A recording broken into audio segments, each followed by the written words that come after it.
नमस्कार, स्वागत है आप सभी का पावर ट्रेड में। मैं हूं विश्वमोहन। हमारे साथ नोएडा स्टूडियो से अभिषेक सत्यव्रतम भी मौजूद है।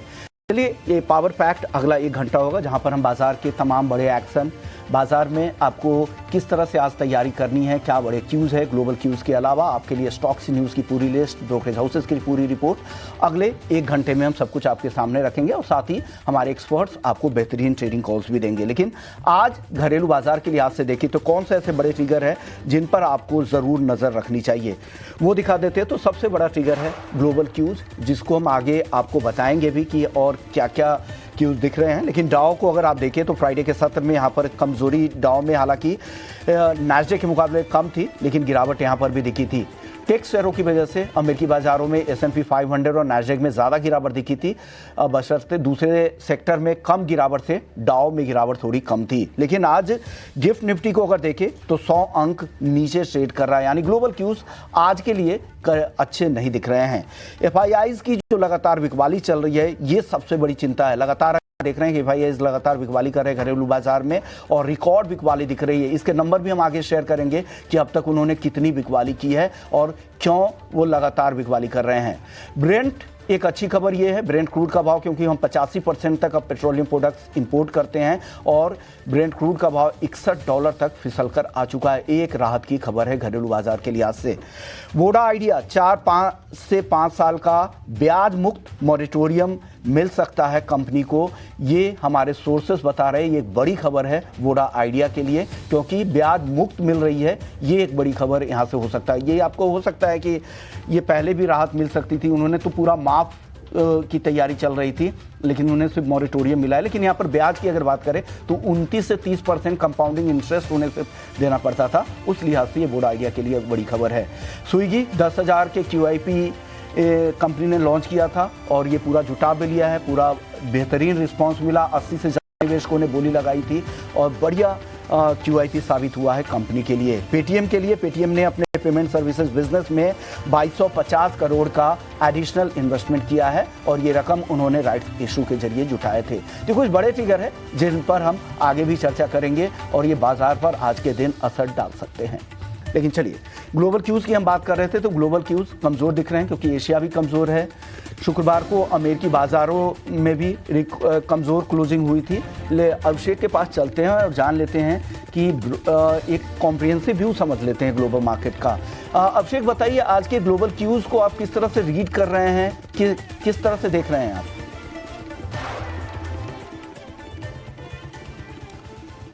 Vishwamohan, good morning. देखिए, अमेरिका में क्या है कि रेट कट तो हो गया, वो चीज़ें पीछे चली गई, बाजार ने उस पर रिएक्शन दे भी दिया था। लेकिन फेड की तरफ से ये जो आया था कि आगे जो अप्रोच होगा रेट कट को लेकर वो काफ़ी ज़्यादा कॉशियस होगा, तो इससे थोड़े से बाजार नुकसान होते हुए नजर आ रहे हैं। खासतौर अगर आप IT और AI स्टॉक्स को देखेंगे तो वहां पर फिर से ओवर वैल्यूएशन की चिंता सता रही है।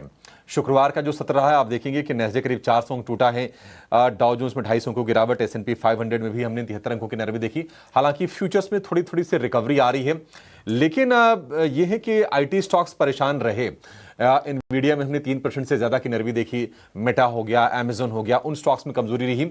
और अगर हम पिछले हफ्ते की बात करें तो AI रिलेटेड आप देखेंगे कि ओरेकल में 12.5-13% की गिरावट रही, ब्रॉडकॉम का शेयर करीब 7% टूट गया।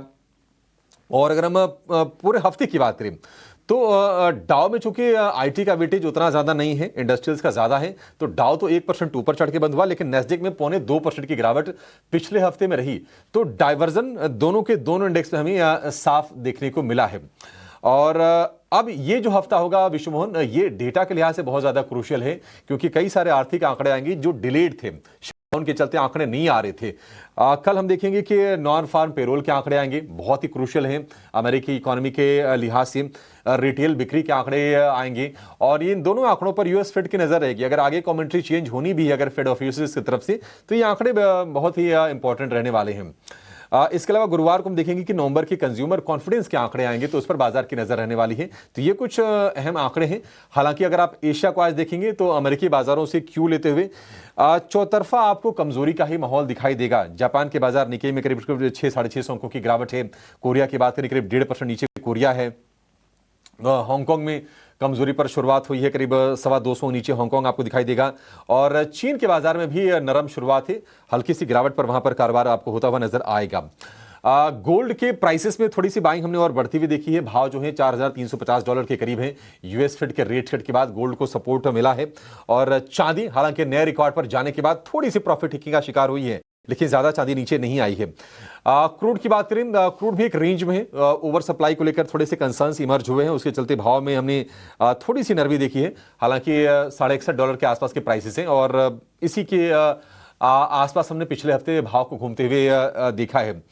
अन्य संकेतों की बात करें, अमेरिका में बॉन्ड यील्ड बढ़ी है 4.18%। ये भी बाजार को थोड़ा सा परेशान करेगी। इक्विटी से थोड़े फ्लोज बॉन्ड की तरफ हो सकता है कि मूव हो। और अगर हम डॉलर इंडेक्स की बात करें तो 98.45, ज़्यादा उसमें चेंजेस नहीं है। तो ओवरऑल जो संकेत हैं ग्लोबल बाजारों से फिलहाल के लिए नेगेटिव दिखाई दे रहे हैं। और अगर आप गिफ्ट निफ्टी देखेंगे तो लगभग 90 पॉइंट के आसपास की नरमी है। तो 2 दिनों की रिकवरी आ गई है, ग्लोबल संकेत हैं कमजोर। देखते हैं कि आज किस तरह का सत्र होता है, क्या बाजार आज कमजोर खुलने के बाद फिर से रिकवरी दिखाएगा। ये एक देखने वाली चीज होगी आज के सत्र में, क्योंकि जो एफआईज की जो बिकवाली है विश्वमोहन, ये नहीं थम रही है, लगातार चल रही है। और शुक्रवार को भी हमने देखा है कि सेल का ही फिगर निकल के आए हैं। तो उस फ्रंट पर जो सेंटिमेंट है मार्केट के लिए अगेन वीक होते नजर आ रहे हैं। ग्लोबल क्यूज काफ़ी कमज़ोर नज़र आ रहे हैं और साथ ही ये इस हफ्ते में आपको सतर्क इसलिए रहने की ज़रूरत है क्योंकि जिस तरह के डेटा ड्रिवन ये वीक है। कल यूएस में नॉन फार्म पेरोल के नंबर आएंगे, रिटेल सेल्स नंबर आएंगे, फिर वहाँ पर बेरोज़गारी के नंबर आएंगे और साथ ही यहाँ 18 और 19 दिसंबर को बैंक ऑफ जापान की भी बैठक है जहाँ पर ग्लोबल मार्केट की सबसे ज़्यादा नज़र रहेगी और कहा जा रहा है कि इस बार ब्याज दरें वहाँ पर बढ़ सकती है। ये एक बड़ा गेम चेंजर फैसला वहाँ पर हो सकता है। तो ये कुछ बड़े इवेंट्स है, इस ऐसे में आपको सतर्क भी रहने की ज़रूरत है। लेकिन चलिए आपको हम अपने सीनियर एग्जीक्यूटिव एडिटर से बात करने से पहले एक विजुअल दिखाते हैं जो दिल्ली एनसीआर की विजुअल है, वहाँ की क्या स्थिति है वहाँ के, क्योंकि कहा जा रहा है कि वहाँ का जो एवरेज एक्यूआई है वो 500 के करीब पहुँच चुका है। कुछ इलाके ऐसे हैं जहाँ पर 700 के ऊपर भी एक्यूआई है। तो विजुअलिटी बिल्कुल कम है, दोहरी मार है, एक तो प्रदूषण और दूसरा फॉग। और एक विजुअल मैं ऐसा दिखाना चाह रहा हूँ जो गाड़ी के अंदर से ली गई है और वो जो ड्राइव कर रहे हैं वो खुद हमारे सहयोगी अभिषेक ने ड्राइव करते हुए उस विजुअल्स को कैप्चर किया था मोबाइल से ऑफिस आते वक्त। कैसे इतनी कम विजिबिलिटी में वो ऑफिस पहुंचे हैं ये अभिषेक से जानते हैं। अभिषेक, विजिबिलिटी तो काफ़ी कम दिख रही थी, जो आपने कार से जो विजुअल्स लिए थे, मोबाइल से रिकॉर्ड किया था, कैसे आप ड्राइव कर पाए और कैसे ऑफिस तक पहुंचे? क्योंकि मैं जानता हूं कि करीब करीब 20-25 किलोमीटर आपको ड्राइव करना पड़ता है। विश्वमोहन, बहुत विजिबिलिटी बहुत कम है और मतलब वाकई कठिन तो था आज ये ड्राइव करना। लेकिन ये कि सुबह सुबह आके दफ्तर पहुंचना है, काम करना है तो करना पड़ता है। लेकिन ये है कि जो अमूमन समय लगता है 25 से 30 मिनट का, आज वो दूरी तय करने में 40 से 50 मिनट के आसपास का समय लगा। और मतलब नो विजिबिलिटी आप देख सकते हैं। ये तस्वीरें बिल्कुल सुबह सुबह की अर्ली मॉर्निंग लगभग 5:45-6 बजे के आसपास की ये तस्वीरें हैं। लेकिन ट्रैवल एडवाइजरी जारी किया गया है दिल्ली एयरपोर्ट की तरफ से। इसके अलावा जो एयरलाइंस है उन्होंने भी सेपरेट अपनी ट्रैवल एडवाइजरी जारी की है। इंटरग्लोब एविएशन हो गया या फिर स्पाइस जेट हो गया, अन्य एयरलाइंस ने भी जारी की है। और देखिए पिछले 2 दिन से ये कोहरा जैसे बढ़ा है तो दिल्ली में जो प्रदूषण का लेवल है वो भी विश्वमोहन काफ़ी ज़्यादा बढ़ गया है। दिल्ली एनसीआर के तमाम इलाकों में जो एक्यूआई है वो हैजार्डस कैटेगरी में है, क्रिटिकल या सीरियस नहीं है, वो हैजार्डस कैटेगरी में है। 500 के ऊपर की एक्यूआई है और ये फॉग बढ़ने से के चलते पोल्यूशन और ज़्यादा बढ़ गया है। तो ये कह सकते हैं कि ये दोहरी मार दिल्ली एनसीआर के वासियों के लिए है। और जैसे जैसे ये कोहरे की चादर बढ़ेगी ये थोड़ी दिक्कतें और बढ़ती जाएंगी। खबर ये भी आई है कि कल रात को मतलब कल जो दिल्ली एयरपोर्ट से जो उड़ानें जो प्रस्थान की है 85% उड़ानें थोड़ी डिलेड रही हैं। ट्रेनों के आवागमन पर भी असर पड़ने की आशंका है। रोड ट्रैफिक तो खैर स्लो हुआ ही है, तो ये थोड़ी सी चिंता जरूर है। काफ़ी चिंताजनक है क्योंकि स्मॉग बदल गया। एक तो फॉग है, ऊपर से पॉल्यूशन है। तो ये जो स्मॉग है इससे तो एक तो हेल्थ हजार्डस है ही और साथ साथ आने जाने में इतनी दिक्कतें हो रही होंगी ट्रैफिक में। और जब मॉर्निंग शिफ्ट हो तो और कितनी ज़्यादा दिक्कतें होती है ये समझ सकते हैं जो वहाँ पर रहते हैं उन लोगों को, जिन्होंने उस ट्रैफिक में ट्रैवल किया है वही समझ पाएंगे इन दिक्कतों को। चलिए देखते हैं किस तरह से सुधार होता है, इस फ्रंट पर क्या करने की ज़रूरत है। और राहुल गांधी ने भी संसद में पहली बार इस तरह के कुछ बड़े मुद्दे जो ज़रूरी मुद्दे हैं उसे उन्होंने उन्होंने पॉल्यूशन के मुद्दों को उठाया भी है। सरकार इस फ्रंट पर क्या कुछ काम आगे करती है। चलिए अब अपने senior executive editor Sajeet Mangas sir को भी जोड़ते हैं और उनसे समझते हैं कि उनकी नज़र में ग्लोबल मार्केट कैसा दिख रहा है। Good morning Sajit sir. सबसे पहले ग्लोबल मार्केट से ही शुरुआत करते हैं। शुक्रवार को तो अमेरिकी बाजार गिरकर बंद हुए हैं और आज एशियाई बाजारों की भी शुरुआत काफ़ी कमज़ोर दिख रही है। ऐसे में इंडियन मार्केट पर क्या असर दिख सकता है आज? देखिए, फ्राइडे को जो हमने देखा अमेरिकी बाजार थे वो नीचे गिरे। डाउ जोन्स 0.5% था, S&P 1.1% था और नैस्डैक 1.69% नीचे गिरा। इस यहाँ पर आपको देखना पड़ेगा कि ये जो गिरावट है पूरी मार्केट की गिरावट नहीं है, एक रोटेशन हो रहा है जहाँ से टेक स्टॉक्स में बिकवाली हो रही है, क्योंकि टेक स्टॉक्स में काफ़ी बढ़त हुई है इस साल में 2025 में। और यहाँ से निकल के लो वैल्यूएशन ब्रॉडर मार्केट स्टॉक्स जो हैं, जो ट्रेडिशनल इकोनॉमी स्टॉक्स हैं जहाँ पर जो अंडर परफॉर्म किए हैं उसमें पैसा जा रहा है। तो वो इस गिरावट को उस नज़रिए से हमको देखना पड़ेगा कि टेक स्टॉक्स में गिरावट हो रही है और इसकी वजह से हम देख रहे हैं कि बाकी स्टॉक्स में पैसा जा रहा है। एशिया बाज़ार में भी अगर हम देखें तो निकाई नीचे है और हैंगसेंग नीचे है। दोनों के दोनों टेक लेड करेक्शन की वजह से नीचे आए हैं आज सुबह। और इसका इम्पैक्ट जो भारत में होगा ये हो सकता है कि हम देखें कि कुछ आईटी स्टॉक्स में थोड़ी बहुत फ्लोज आने लगे। हमने देखा कि पिछले दो महीनों से एफआईज जो है नेट सेलर्स रहे हैं आईटी स्टॉक्स में। स्पेशली नवंबर के महीने में तो काफ़ी सेलर रहे हैं, जबकि आईटी स्टॉक्स ऊपर बढ़े हैं। तो ये भी एक फैक्टर रहेगा, क्योंकि डोमेस्टिक इंस्टीट्यूशंस ने अपना पैसा डाला है आईटी में और एफआई सेलर रहे हैं। तो वो थोड़ा सा रिवर्जन होने की उम्मीद है अगले 10-15 दिन में, जब यूएस मार्केट जो हैं विंटर वेकेशन या क्रिसमस वेकेशंस के लिए सारे इन्वेस्टर्स छुट्टी पे जाएंगे, उससे पहले कुछ बाइंग देखने को मिलेगी हमको आईटी स्टॉक्स के अंदर। तो वो एक इंडिकेशन है। अदरवाइज ग्लोबली मैक्रो थोड़ा सा स्टेबल है। कोई अनटूवर्ड्स जियोपॉलिटिकल तो है नहीं, बट प्रॉफिट बुकिंग का एक माहौल है, क्योंकि इस साल में काफ़ी बाज़ारों ने भारत के कंपेयर अच्छा रिटर्न दिया है और कुछ प्रॉफिट बुकिंग होने की उम्मीद है साल भर से पहले। Sajit sir, good morning. FIIs तो लगातार बेच रहे हैं। शुक्रवार को भी क्वांटम छोटा ज़रूर रहा है, लेकिन बिकवाली का ही आंकड़ा है और कहानी वही है कि डीआईज लगातार खरीद रहे हैं। फंड्स का भरोसा भारतीय बाजार को लेकर लगातार कायम है। डेटा को आप कैसे देख रहे हैं और आज के लिए ओवरऑल सेटअप कैसा लग रहा है आपको? देखिए, फॉरेन इन्वेस्टर्स नेट सेलर्स रहे हैं। अगर हम देखें फ्राइडे को भी 1100 करोड़ के ऊपर उन्होंने नेट सेल किए हैं और डोमेस्टिक मार्केट में अगर देखें तो लगभग 3900 करोड़ का नेट बाय आ रहा है। वो एक इसको देखें तो डोमेस्टिक फ्लोज जो हैं कंटिन्यू कर रहे हैं।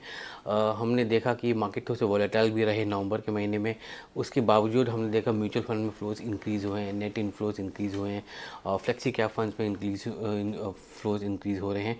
तो वो एक अच्छा संकेत है कि रिटेल इन्वेस्टर्स म्यूचुअल फंड में पैसे डाल रहे हैं और उसके थ्रू वो पैसा जो है मार्केट में आ रहा है। यहाँ तक एफआईज की सवाल है, वहाँ पर दो चीज़ें हो रही हैं। एक तो एआई ट्रेड की वजह से काफ़ी विड्रॉल हो रहा था, दूसरा जो है करेंसी डिप्रिसिएशन जो हो रहा है उसकी वजह से भी थोड़ा विड्रॉल हो रहा है, क्योंकि अब तब फॉरेन इन्वेस्टर्स पैसा डालता है डॉलर में तो रुपए में इन्वेस्टमेंट होता है, और जब पैसा ले जाता है तो उसको डॉलर में कन्वर्ट करना पड़ता है, जिसकी वजह से उसको कम डॉलर मिलते हैं और उसकी वजह से जो है अगर आप देखें तो उनका रिटर्न जो है वो कम हो जाता है। रुपए 5.5% के आसपास गिरा है इस साल। वो और नॉर्मल डिप्रिसिएशन जो हम देखते हैं 2 से 2.5% के बीच में देखते हैं हर साल, इससे इस साल ज़्यादा गिरा है। एक कारण ये भी है कि यूएस टैरिफ के इम्पैक्ट को कुशन करने के लिए सेंट्रल बैंक ने रुपए को थोड़ा सा सॉफ्ट किया रखा है ताकि एक्सपोर्टर्स को थोड़ा सा मदद मिले, वो भी एक कारण है। बट एज अ होल अगर हम फॉरेन इन्वेस्टर्स को देखें तो वहाँ पर थोड़ी सी बिकवाली रहेगी, कुछ प्रॉफिट बुकिंग रहेगा। ऐसा नहीं है कि फॉरेन इन्वेस्टर्स खरीद नहीं रहे। फॉरेन इन्वेस्टर्स आईपीओ में खरीद रहे हैं, क्यूआईपी में खरीद रहे हैं, ये सारे जो हैं जहाँ पर वैल्यू उनको दिख रही है या कुछ डिस्काउंटेड वैल्यू दिख रही है उसमें खरीद रहे हैं। आप देखिए आईसीआईसीआई प्रू के एंकर बुक में कैसे फॉरेन इन्वेस्टर्स आए हैं। 10,000 करोड़ का इशू है। 3 से 4% जो 5% जो है उसका वो ऑफ प्री आईपीओ में भी बिका है, जिसमें आईसीआईसीआई बैंक ने 2% लिया है, पर बाकी 3% जो है फॉरेन इन्वेस्टर्स ने लिया है। तो वहाँ पर भी डिमांड आया है, क्योंकि वो उनको लगता है कि वो थोड़ा सा वहाँ पर टेबल पे पैसा है उनको बनाने के लिए। स्विगी का क्यूआईपी बंद हुआ 10,000 करोड़ का, उसमें भी अच्छे इन्वेस्टर्स आए, डोमेस्टिक इंस्टीट्यूशंस भी आए और फॉरेन इन्वेस्टर्स और सॉवरेन फंड्स वगैरह भी आए।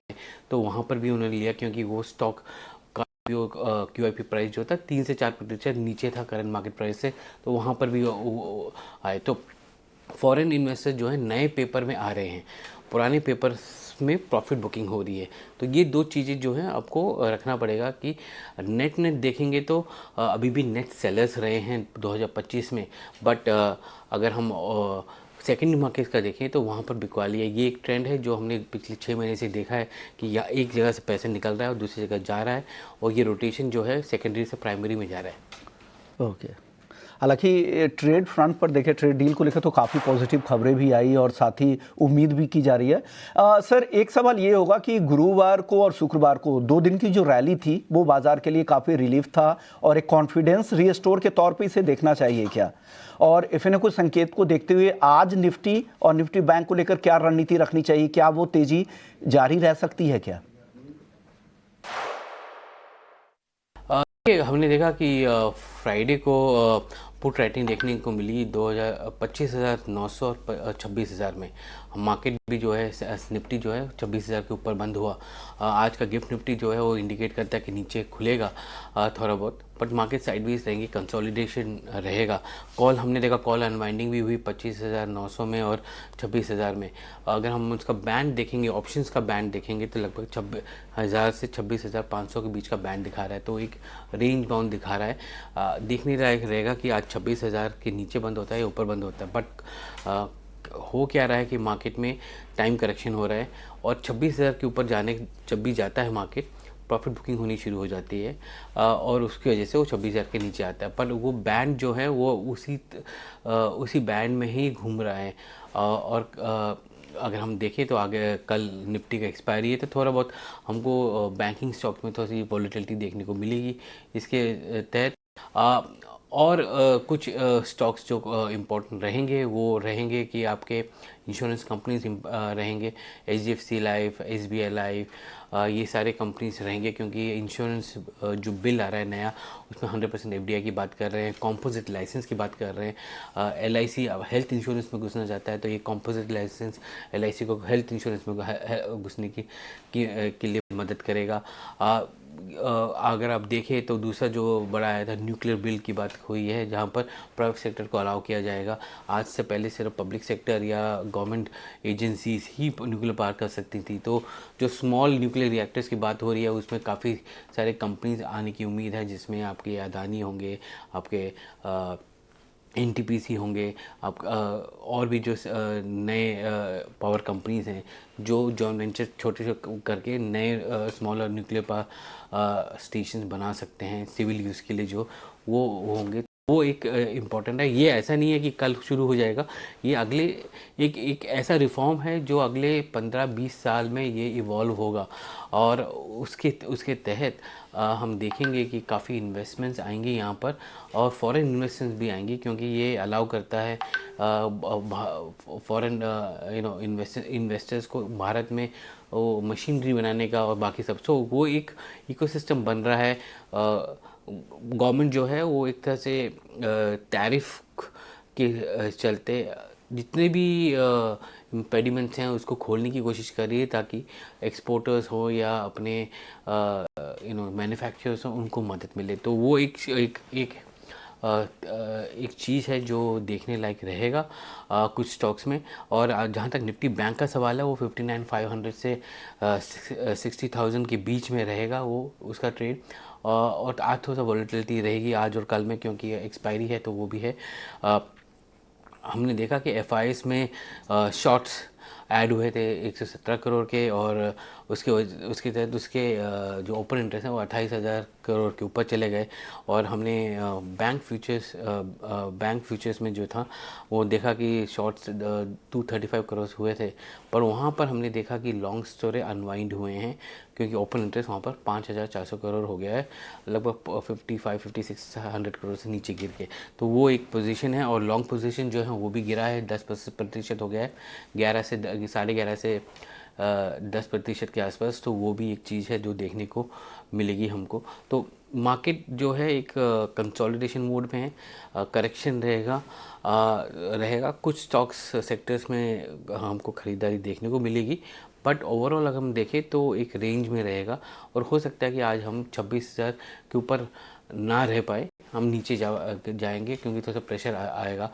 ये हफ्ता जो है इम्पॉर्टेंट है यूएस मार्केट की तरफ से भी, क्योंकि आपको देखेंगे कि ट्यूसडे को आपको यूएस के नवंबर पेरोल्स आने वाले हैं, अक्टूबर के रिटेल नंबर्स आने वाले हैं, और थर्सडे को जो है यूएस मार्केट में आपका सीपीआई इन्फ्लेशन जो है वो आने वाला है। तो ये एक डेटा भी वीक रहेगा यूएस मार्केट के लिए भी आगे जाते हुए, तो वो एक चीज़ भी फैक्टर इन कीजिए। और हफ्ते के एंड में आप देखेंगे कि बैंक ऑफ जापान का रेट डिसीजन आ सकता है। उम्मीद ये है कि वो रेट इंक्रीज़ करेंगे, वो भी एक फैक्टर रहेगा ग्लोबल फ्लोज को लेके, क्योंकि अगर हम देखें तो जापान के 10 ईयर बॉन्ड जो हैं उसका यील्ड 1.95% हो गया, जो कि बहुत हाई है, और करेंसी भी थोड़ा सा डिप्रिशिएट रहा है। तो वो भी एक चीज़ है कि फ्लोज को डिटरमिन करेगा। और अगर हाइक होता है तो हम देखेंगे कि आउटफ्लोज होंगे, तो इमर्जिंग मार्केट्स और इंडिया से आउटफ्लोज होंगे, तो वहाँ पर भी हमको एक एक्शन मिलेगा मार्केट्स को। सजीव सर, स्विगी को आप कैसे देखते हैं, क्योंकि इन्होंने 10,000 का अपना QIP कंप्लीट कर लिया है और रिस्पॉन्स अच्छा मिला है। 21 म्यूचुअल फंड ने, 8 घरेलू इंश्योरेंस कंपनीज ने पैसे लगाए हैं, 50 ग्लोबल इन्वेस्टर्स ने QIP में पार्टिसिपेट किया है। यानी कि ये सारे के सारे जो निवेशक हैं ग्रोथ को लेकर तो बुलिश हैं ही, और इसके चलते ये फंड रेज जो है सक्सेसफुल रहा है। लेकिन जो निवेशक हैं स्विगी के, हमने देखा था कि लगभग जिस भाव पर अभी शेयर है इसी भाव पर लिस्ट भी हुआ था, लास्ट ईयर की बात है, और मतलब 300 रुपये तक गया, फिर वहाँ से रिकवर करके फिर से इस भाव पर लौट के आया है। क्या आपको लगता है कि फ्यूचर ब्राइट है, और इस QIP को आप किस तरह से देख रहे हैं? देखिए, स्विगी का 10,000 करोड़ का हुआ है, 375 पर शेयर पे हुआ है, 4% डिस्काउंट है करंट मार्केट प्राइस से। 10,000 करोड़ रेज करने के बाद स्विगी के पास अब लगभग 17,000 करोड़ का कैश है अपने बुक्स में। 5,000 करोड़ का कैश उसके पुराने IPO वगैरह से पड़ा है, 2,000 करोड़ जो उसने कमाया रैपिडो का स्टेक सेल के बाद, और जो 10,000 करोड़ है जो अभी इस QIP से आया, तो टोटल 17,000 करोड़ है। अगर हम देखें तो ये सब पूरा पैसा क्विक कॉमर्स में जा रहा है। अभी हम 3 प्लेयर्स हैं जो इमर्ज हो रहे हैं। एक तो है जेप्टो जिसके पास 7,000 करोड़ का कैश पड़ा है, एक है इटर्नल जिसके पास 18,000 करोड़ का कैश पड़ा है, और तीसरा जो है स्विगी जिसके पास 17,000 करोड़ का कैश पड़ा है। इटर्नल भी जो है, उम्मीद ये है कि इटर्नल ने जो इन्वेस्टमेंट किया है स्काई रॉकेट में, उसका भी IPO आ रहा है, तो वहाँ से भी कैश मिलेगा इटर्नल को, तो वो कैश आएगा, और इटर्नल को कैश आएगा वहाँ से। तो क्विक कॉमर्स का जो बिज़नेस है, प्रॉफिटेबिलिटी इसकी थोड़ी सी एक्सटेंड हो गई है, क्योंकि सब लोग डार्क स्टोर्स में इन्वेस्ट कर रहे हैं, मॉडल्स चेंज हो रहे हैं, इन्वेंट्री लेड हो रहे हैं, जैसे इटर्नल बन गया है, या फिर कुछ लोग मार्केट ही रख रहे हैं, बट प्रॉफिटेबिलिटी और डिस्काउंटिंग रहेगा ही रहेगा। वो एक इम्पॉर्टेंट चीज़ है। इन्फ्लेशन एक और फैक्टर है कि वो कैसे अर्बन कंजम्पशन को भी इम्पैक्ट करता है, बट ओवरऑल अगर हम देखें तो ये कैश पोजीशन होना अच्छा है, बट इसके नंबर्स जब आएंगे, Q3 Q4 के नंबर्स जब आएंगे, तो आप उसमें एक चीज़ देखिएगा कि अदर इनकम कैसा इसका करता है, क्योंकि ऑपरेटिंग मैट्रिक्स में ये प्रॉफिट पर शायद ना बनाए, पर अदर इनकम के चलते प्रॉफिट आफ्टर टैक्स पॉजिटिव शायद दिखाएगा। तो वो भी एक चीज़ है। इटर्नल ये इसको कैश मैनेजमेंट जिसको कहते हैं, या ट्रेजरी मैनेजमेंट जिसको कहते हैं, वो अच्छा करवा रहा है, तो उसका अदर इनकम उसको कुशन करता है उसके प्रॉफिट आफ्टर टैक्स को। स्विगी भी ऐसी ही उम्मीद है कि वो करेगा, तो वो भी एक चीज़ है देखने लायक। तो डेफिनेटली आज के सत्र में भी फोकस में रहेगा, और पिछले कुछ सत्रों में भी हमने देखा था काफ़ी एक्शन दिखा था। के अंदर में सर। लेकिन एक वोडा आइडिया को लेकर जो खबर आ रही है कि एजीआर पर बड़ी राहत की सरकार की तैयारी चल रही है, क्या आज फिर से वोडाफोन के शेयर में एक्शन दिखेगा? और जो मॉरिटोरियम अगर मिलता है इंटरेस्ट फ्री, तो उसे आप कैसे देखते हैं? कितनी बड़ी राहत है कंपनी के लिए? उम्मीद ये है कि वोडाफोन सुप्रीम कोर्ट का जो डिसीजन आया था वो वोडाफोन के लिए था, और उन्होंने सरकार को बोला कि ये पॉलिसी डिसीजन के अंदर आता है तो सरकार उसको देख सकती है कि एजीआर ड्यूज को वो किस तरह से वो रीस्ट्रक्चर करे या रिकैलिब्रेट करे, और उसमें पेनल्टी या इंटरेस्ट जो है क्या उसको वेव ऑफ कर सकती है कि नहीं, वो पूरा अधिकार उन्होंने सरकार को दिया है। लगभग 83,000 करोड़ का एजीआर ड्यूज है, जिसमें पेनल्टी इंटरेस्ट सब मिला के है। उम्मीद ये है कि जो सरकार है, एक पैनल इसमें स्टेक इंक्रीज़ नहीं करेगी सरकार, क्योंकि सरकार का ऑलरेडी 49% का स्टेक है। सरकार को इसमें मेजॉरिटी स्टेक नहीं चाहिए और वो इसको पीयू नहीं बनाना चाहती, और अगर वो आखिरी अटैम्प्ट होगा, बट वो करेगी नहीं सरकार, तो इसमें जो रिस्ट्रक्चरिंग होगी वो लोन की रिस्ट्रक्चरिंग होगी। तब लोन का रिस्ट्रक्चरिंग की हम बात करें तो ये हो सकता है कि सरकार वोडाफोन को जो सुनने में आ रहा है वो कि मॉरेटोरियम दे, कि मतलब अब 4 से 5 साल तक आप कुछ पे मत कीजिए, उसके बाद जो है इंस्टॉलमेंट में आप प्रिंसिपल पे कीजिए, और वो जो एजीआर है वो इंटरेस्ट फ्री हो जाएगा। तो वो वोडाफोन के बुक्स में अगर हम देखें तो वो इंटरेस्ट बढ़ेगा नहीं, वो अमाउंट रहेगा एज लाइबिलिटी या डेट रहेगा स्पेक्ट्रम एजीआर ड्यूज के नाम पे, बट बिकॉज पेनल्टी और इंटरेस्ट निकल जाएगा, और उम्मीद है कि वो 40 to 50% अमाउंट होगा उसका, तो 30-40 हज़ार करोड़ का जो डी लिवरेज होगा वोडाफोन के बैलेंस शीट में, वो वोडाफोन को अलाउ करेगा कि मार्केट से डेट ले सके। वोडाफोन का मार्केट का डेट जो है बहुत कम है, जो डेट है मार्केट वोडाफोन का मोस्टली एजीआर ड्यूज के रिलेटेड है, तो वो जो डेट है वो उनको थोड़ा सा हेडरूम देगा ताकि वो अपना कैपेक्स में यूज़ कर सके, और ये इसका जो इंटरेस्ट अब निकल जाएगा तो वो उनका इंटरेस्ट बर्डन कम हो जाएगा और प्रॉफिटेबिलिटी या कैश फ्लोस उनकी बेटर हो जाएगी। तो ये उम्मीद है कि वोडाफोन भी रिएक्ट करे, पर अभी तक इसमें डिसीजन आया नहीं है। ये एक प्रपोज़ल है जिसको हम कहें कि जनवरी से पहले आना चाहिए इसको, क्योंकि वहाँ पर जनवरी का डेडलाइन है वोडाफोन के लिए, तो उससे पहले सरकार इस पे एक डिसीजन लेगी, और जब ये होगा तो उम्मीद है कि वोडाफोन के लिए पॉजिटिव रहेगा। सजी सर, एक आखिरी सवाल, रिटेल महंगाई दर मतलब हिस्टोरिकली हमने लो पर जाते हुए देखे थे, थोड़ी सी उसमें बढ़त आई है, बढ़ के कितनी हुई? 0.71% है। बाजार इसे कैसे लेगा? देखिए, फ्राइडे को सीपीआई के नंबर आए थे 0.71%। अगर हम उसको कंपेयर करें अक्टूबर के नंबर से 0.25% से, तो थोड़ी सी बढ़त देखने को मिल रही है मंथ ऑन मंथ। सीपीआई जो है ईयर ऑन ईयर हम कैलकुलेट करते हैं इन्फ्लेशन का, कंज्यूमर प्राइस इंडेक्स। अगर हम देखें तो जो बढ़त आई है वो वेजिटेबल्स की वजह से आई है, और स्पेशली वेजिटेबल्स के अंदर टमाटर की वजह से आई है, क्योंकि अनसीजनल रेंज की वजह से टमाटर की फसल में थोड़ा सा इम्पैक्ट हुआ, जिसकी वजह से प्राइस टमाटर के बढ़े हैं, और उसकी वजह से जो है इन्फ्लेशन 0.7% दिखा रहा है। अगर हम देखें कोर इन्फ्लेशन जो है, या हम वेजिटेबल्स को हटा देते हैं उसके अंदर से, तो आपका जो सीपीआई है वो लगभग 1.4% है। वो भी इसलिए क्योंकि ऑयल और सीरियल्स की वजह से, नहीं तो इतना इम्पैक्ट नहीं दिख रहा उसका। कोर इन्फ्लेशन जो है, जिसको में हम गोल्ड हटा दें, पेट्रोल हटा दें या डीजल हटा दें, वो 2.7% है वर्सेस 2.8%, तो कोर इन्फ्लेशन भी कम है। उम्मीद ये है कि दिसंबर का जो इन्फ्लेशन होगा अराउंड 1.6% होगा, और पूरे साल का FY26 का 2% के आसपास होगा, जो कि आरबीआई के अर्लियर एस्टीमेट से बहुत नीचे है। एक चीज़ जो इम्पोर्टेंट देखने को मिल रही है वो कि इन्फ्लेशन मोमेंटम, मतलब कि प्राइसेस में बढ़त किस तरह से बढ़ रहे हैं, वो वापस आ रहा है।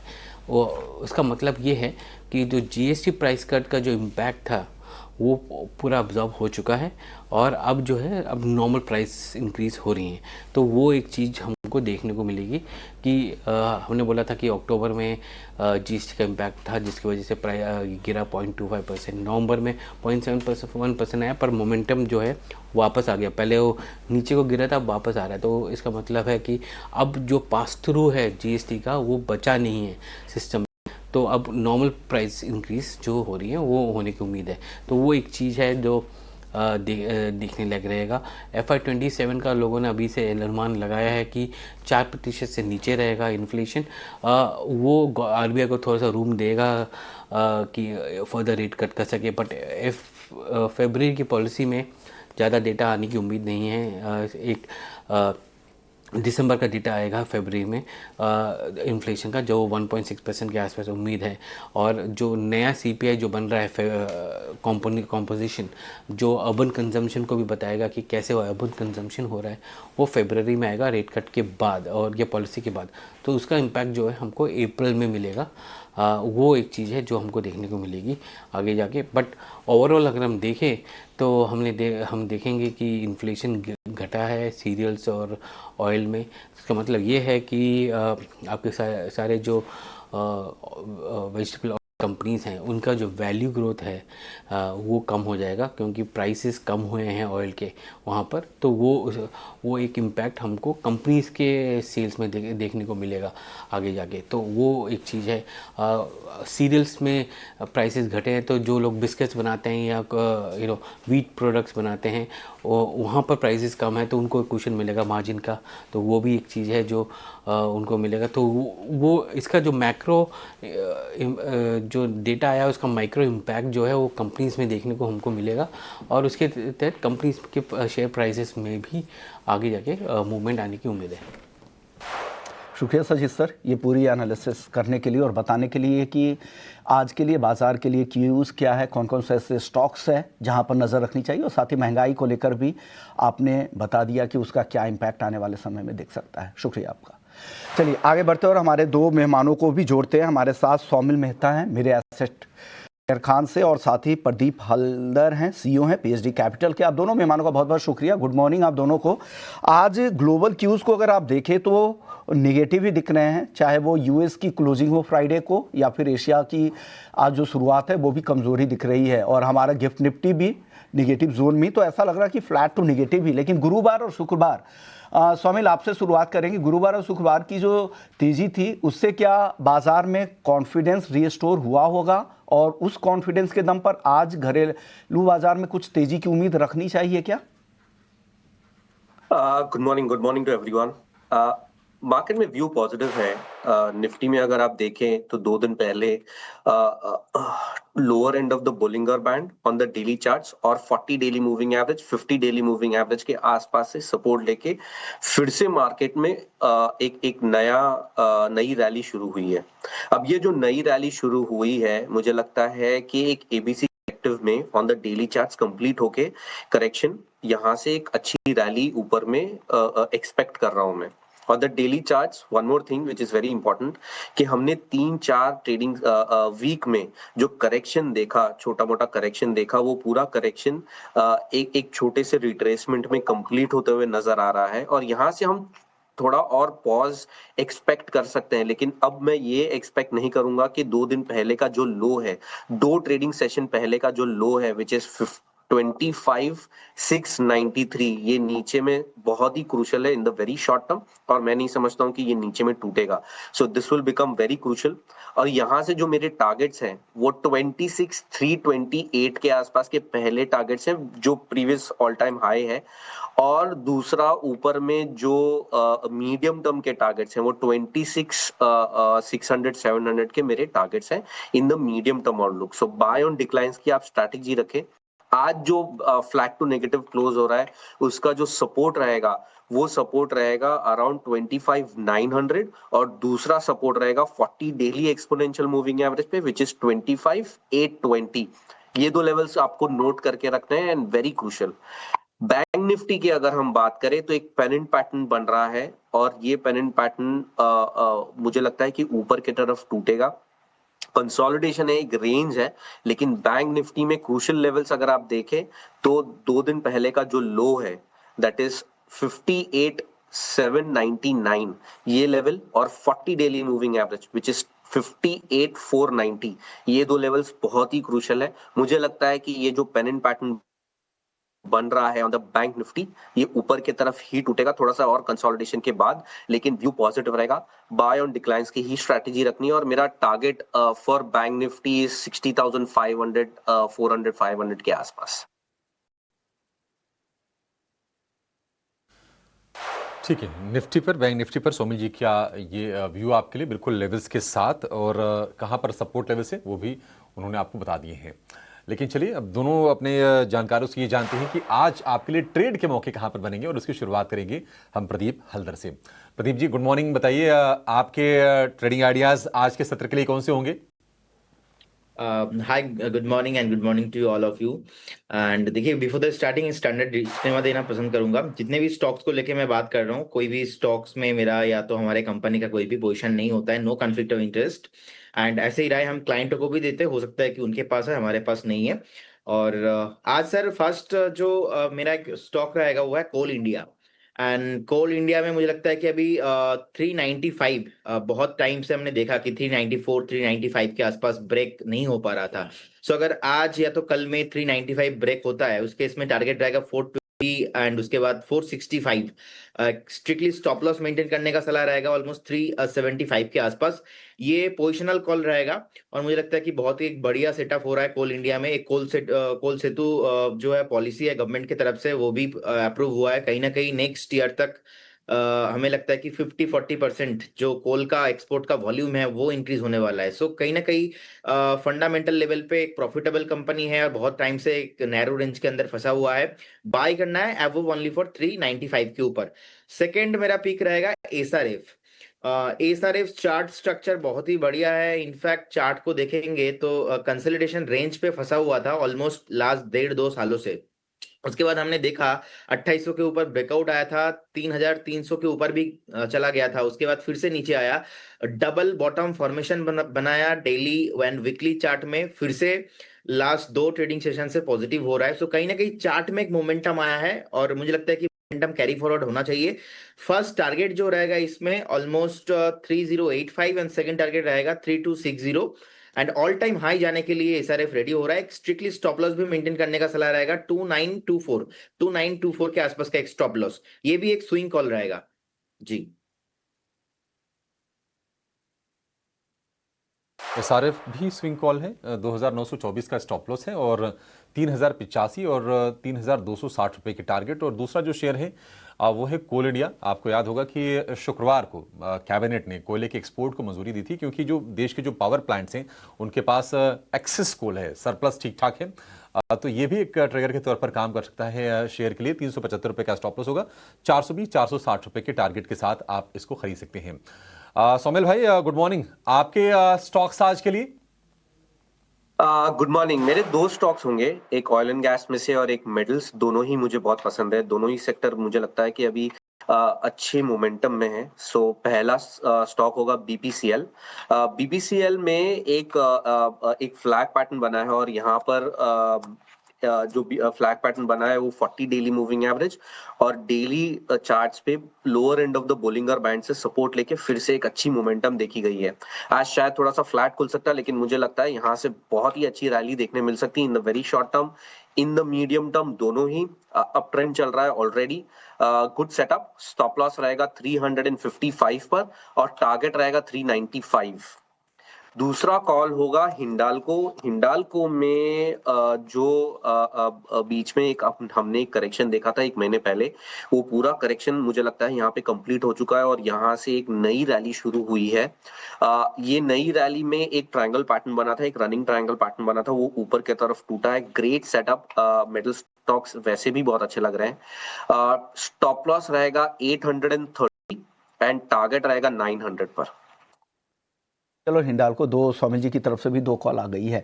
चलिए तो 4 ट्रेडिंग कॉल्स आपके लिए आ चुके हैं, लेकिन अब चलते हैं अपने सहयोगी मिताली जैन के पास और उनसे समझ लेते हैं कि कौन कौन सी स्टॉक्स हैं जिनको लेकर आज ज़्यादा खबरें हैं। मिताली बताइए, कौन सी वो लिस्ट है स्टॉक्सी न्यूज़ की? जी, सबसे पहले बात कर लेते हैं स्विगी की। कंपनी का जो QIP था 10,000 करोड़ रुपए का, वो यहाँ पे सक्सेसफुली कंप्लीट होता हुआ नज़र आ रहा है, तो ये रखिएगा आज अपने रडार पर। अशोक बिल्डकॉन की बात करें तो कंपनी के लिए पॉजिटिव खबर है। कंपनी का जो JV है उसके साथ कंपनी को एक लेटर ऑफ एक्सेप्टेंस मिला है BMC की तरफ से। जो प्रोजेक्ट था उसका बिड बताया जा रहा है 1041 करोड़ के आसपास, और जो JV है उसमें अशोका बिल्डकॉन का करीबन 50% का शेयर है, तो यही भी रखिएगा आज अपने फोकस में। वोडाफोन आइडिया की बात करें तो यहाँ पे ET रिपोर्ट की यहाँ से जो खबर आ रही है उसके मुताबिक 4 से 5 साल का जो AGR ड्यूज का मोरेटोरियम है वो कंपनी को नजर आ सकता है, जिसके कारण जो ड्यूज है वो भी आपको हाफ होते हुए नजर आ सकते हैं। KEC इंटरनेशनल की बात करें तो कंपनी के लिए है पॉजिटिव खबर। कंपनी को 1150 करोड़ रुपए का ऑर्डर मिला है ट्रांसमिशन डिस्ट्रीब्यूशन सिस्टम बिजनेस में, सिविल और स्ट्रक्चरल वर्क्स में, और जो उनका 150 मेगावाट थर्मल पावर प्लांट का जो प्रोजेक्ट है वहाँ उसके लिए ये प्रोजेक्ट मिलता हुआ नजर आ रहा है। BEL की बात करें तो कंपनी के लिए पॉजिटिव खबर है।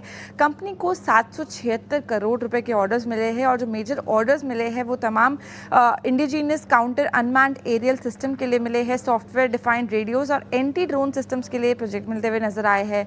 एक्सेलसॉफ्ट टेक्नोलॉजीज को भी रखिएगा रडार पे। कंपनी के लिए पॉजिटिव खबर है। कंपनी के जो Q2 के नतीजे हैं वो जारी कर रही थी कंपनी ने, और जो रेवेन्यू है यहाँ पे करीबन 16% का इजाफा देखने को मिला है क्वार्टर दर क्वार्टर, और जो EBITDA मार्जिन है वहाँ पे भी 17.6% का मार्जिन यहाँ पे रजिस्टर होता हुआ नजर आया, जो कि पिछले क्वार्टर में आप देखेंगे तो करीबन 7.4% का था।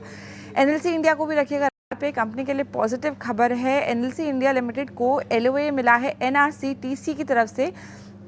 कंपनी को उसके तहत 110 megawatt grid connected solar PV project बनाना होगा उत्तर प्रदेश में कैप्टिव मोड के थ्रू, और यहाँ पे कंपनी जो है 25 साल तक जो है सप्लाई कर दी आएगी पावर की।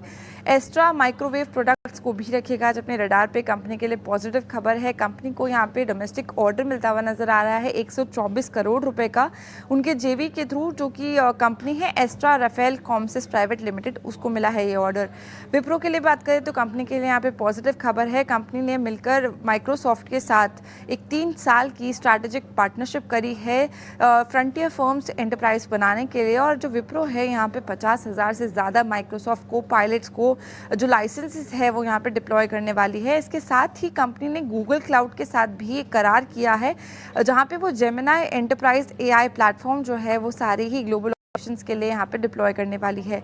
इंडिगो को रखेगा रडार पे। कंपनी के लिए न्यूट्रल खबर है। कंपनी ने एक्सटर्नल एविएशन एक्सपर्ट को यहाँ पे एंगेज किया है कॉम्प्रिहेंसिव रिव्यू के लिए, और जो यहाँ पे जो प्रॉब्लम हुई थी उसके रूट कॉज एनालिसिस के लिए भी। इसाफ स्मॉल फाइनेंस बैंक की बात करें तो कंपनी के बोर्ड ने मंजूरी दे दी है जो उनका NPA पूल है उसे ARC को सेल करने के लिए 1700 करोड़ रुपए का जो ये पूल है वहाँ पे उसकी यहाँ पे सेल करने के प्रपोजल की मंजूरी बोर्ड देता हुआ नजर आया है। वैल्यूएशंस के लिहाज से बात करें तो अभी तक उसमें कोई भी डेवलपमेंट होता हुआ नजर नहीं आया है। औरोबिंदो फार्मा की बात करें तो कंपनी के लिए नेगेटिव खबर है। कंपनी के अगेंस्ट एक इंक्वायरी बिठाई गई थी जो उनका तेलंगाना वाला प्लांट है API मैन्युफैक्चरिंग फैसिलिटी वहाँ पर, और US FDA जो फॉर्म 483 है उसके तहत 3 ऑब्जर्वेशंस भी यहाँ पे सामने आई हैं, तो कंपनी के लिए ये थोड़ी नेगेटिव खबर है। तो ये कुछ तमाम स्टॉक्स जिनको आज रखना चाहिए अपने फोकस पर। जी मिताली, ये पूरी लिस्ट लेकर आने के लिए इन सारे स्टॉक्स पर हमारे दोनों एक्सपर्ट सौमिल जी और प्रदीप जी से आपको राय भी दिलवाएंगे कि आपको क्या करना है आज के सत्र में। लेकिन चलिए उससे पहले चलते हैं अपनी सहयोगी तृप्ति उपाध्याय के पास। उनके पास ब्रोकरेज हाउसेस की पूरी रिपोर्ट है। तृप्ति, बताइए कौन कौन से ब्रोकरेज हाउसेस की वो रिपोर्ट है जो आज आप शेयर कर रही हैं। हाँ विश्व मोहन, देख लेते हैं। तो यहाँ पर इंडिगो पर एलारा ने अपनी राय दी है, खरीदारी की राय दी है। लक्ष्य आपको बता दें 6020 रुपये पर शेयर का लक्ष्य है, जो कि 24% का अपसाइड है।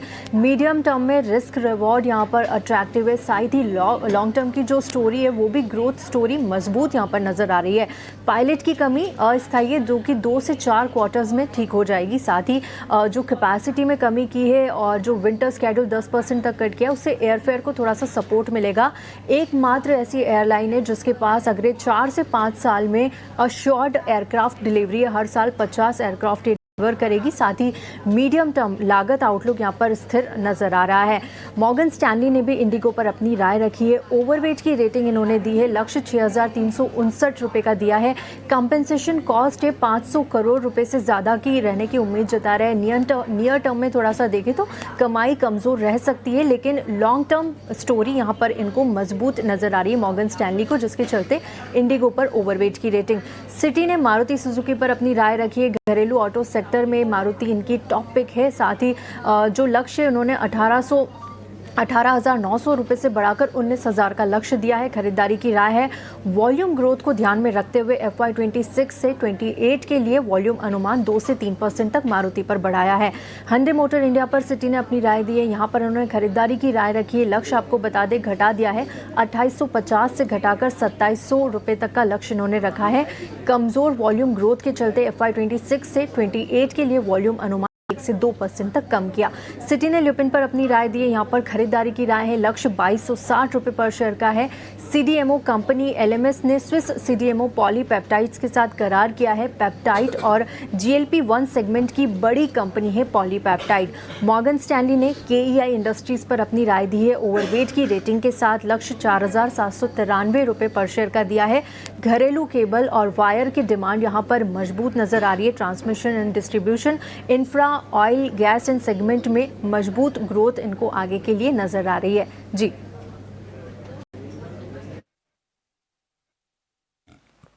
ठीक है तृप्ति, बहुत शुक्रिया। तो आज फिर से हम देख रहे हैं कि रिपोर्ट्स उन्हीं शेयरों को लेकर हैं जो खबरों में भी है, और उन पर एक एक करके हम व्यू भी लेंगे अपने एक्सपर्ट से। लेकिन चलिए, जो खबरों वाले जो शेयर हैं फटाफट जरा उन पर राय लेते हैं कुछ स्टॉक्स पर। अशोका बिल्डकॉन, प्रदीप जी इस पर जरा व्यू दीजिए आप। ऑर्डर साइज ठीक ठाक है। इनके जेवी को BMC से मिला है 1,040 करोड़ रुपए के आसपास का ऑर्डर, और जेवी में इनके 50% के आसपास का स्टेक है। कैसा लग रहा है आपको ये चार्ट पर? देखिए, चार्ट में ऑलरेडी ओवर सोल्ड सिचुएशन में ही आ गया था। कहीं ना कहीं लास्ट हमने देखा है 157 155 के आसपास एक सपोर्ट भी है। मुझे लगता है कि 155 के आसपास एक स्टॉप लॉस मेंटेन करना चाहिए, और अगर किसी के पास पोजीशन है आपको वेट करना चाहिए। अगर 155 को होल्ड कर जाता है, 165 का भी प्राइस है, सो कहीं ना कहीं स्टॉक फिर से आपको 188 190 तक आते हुए दिखाई देंगे। एंड स्टॉक का अभी भी जो डाउन साइड डाउनफॉल है वो कंप्लीट नहीं हुआ। अगर आज का क्लोजिंग 170 के ऊपर आ जाता है तो ये डाउनफॉल जो है कंप्लीट हो जाएगा, कहीं ना कहीं एक बेस बन जाएगा। फिर से स्टॉक 200 अबव आपको आते हुए दिखाएंगे, लेकिन शॉर्ट टर्म में 185 190 ऑन द वे। ठीक है, अशोका बिल्डकॉन को लेकर ये व्यू हो गया। लेकिन वोडाफोन आइडिया के लिए एक बड़ी राहत सरकार से मिल सकती है कि से 5 साल के लिए इनकी AGR ड्यूज पर मॉरेटोरियम मिल जाएगा। देखते हैं, और भी कुछ राहत हो सकती है। और हमने देखा है कि इसी उम्मीद में शेयर ने दौड़ लगाई है, और 11.5 रुपए के ऊपर जाकर ये शेयर कारोबार कर रहा है। अगस्त सितंबर में 6 रुपए के आसपास के प्राइसेस से वहां से एक तरफा रैली शेयर में हमने देखी है। हमारे साथ जुड़ गए हैं जियोजित इन्वेस्टमेंट के गौरांग शाह। गौरांग भाई, बहुत शुक्रिया आपका समय देने के लिए। Good morning sir. ये वोडाफोन आइडिया हमने तो ना जाने असंख्य बार इसकी चर्चा की होगी, और अब ये राहत की खबर निकल के आ रही है। क्या इस राहत की खबर के चलते शेयर पर बहुत बुलिश होना चाहिए, या फिर हमें यह भी देखना चाहिए कि नहीं, कंपटीशन उसके अगेंस्ट क्या है और उसकी फिर फाइनेंशियल सेहत कैसी होगी आगे को लेकर? धन्यवाद अभिषेक भाई, आपका इस मंच पर आमंत्रित करने के लिए। सभी को प्रणाम और शुभ प्रभात हमारी तरफ से। एक छोटा डिस्क्लोजर पहले दे देते हैं कि जो भी निवेश लायक रणनीति आज प्रातःकाल इस कार्यक्रम में रखेंगे, ये हमारे रिसर्च टीम की तरफ से राय है। इसमें हमारी कंपनी जियोजित अथवा मेरा कोई व्यक्तिगत निवेश नहीं है, ना ही किसी प्रकार का लाभ मिलता है, ना ही किसी प्रकार का कॉन्फ्लिक्ट ऑफ इंटरेस्ट। लेकिन इस स्तर पर राय हमारे क्लाइंट्स को देते हैं, संभव उनका निवेश।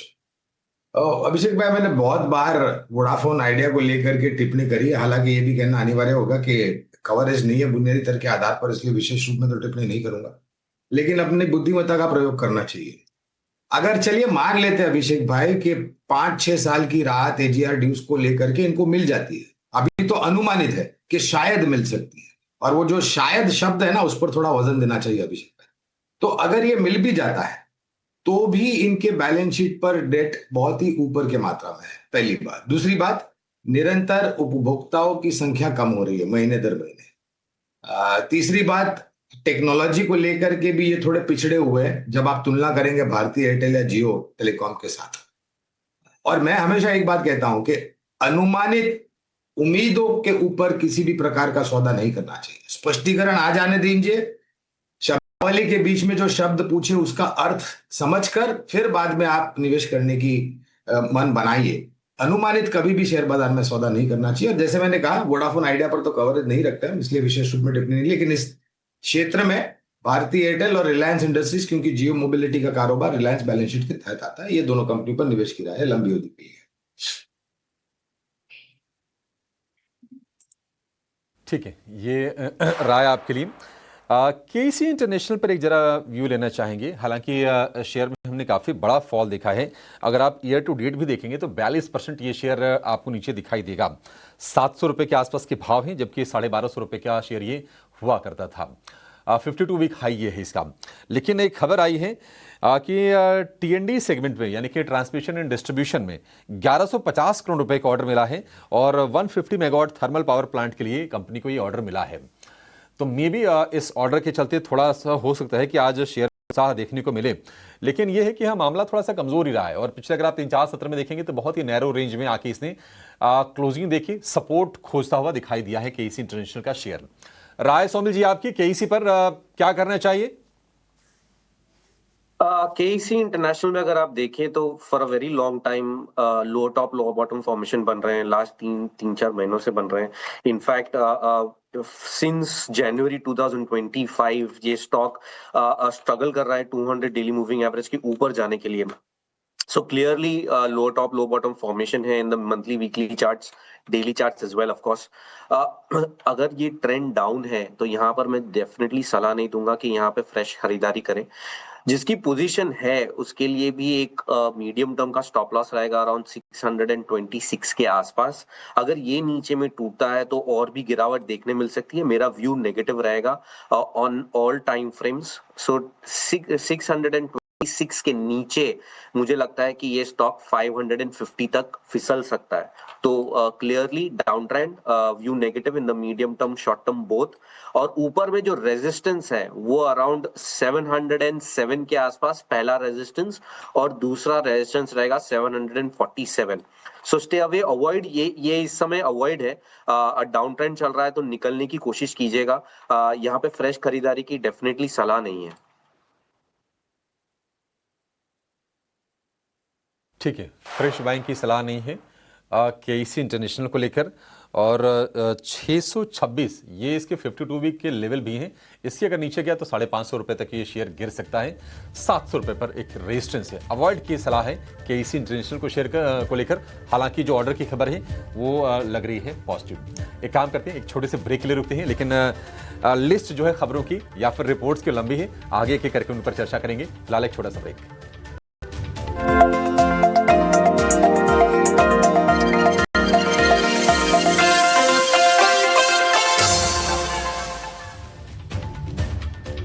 है आप सभी का मार्केट लाइव में। मैं हूं विश्व मोहन और नोएडा से स्टूडियो से हमारे अभिषेक सतवर्तम भी जुड़े हुए हैं और साथ ही हमारे 3 मेहमान भी बने हुए हैं, गौरांग शाह और सौमिल मेहता और प्रदीप हल्दर भी हैं।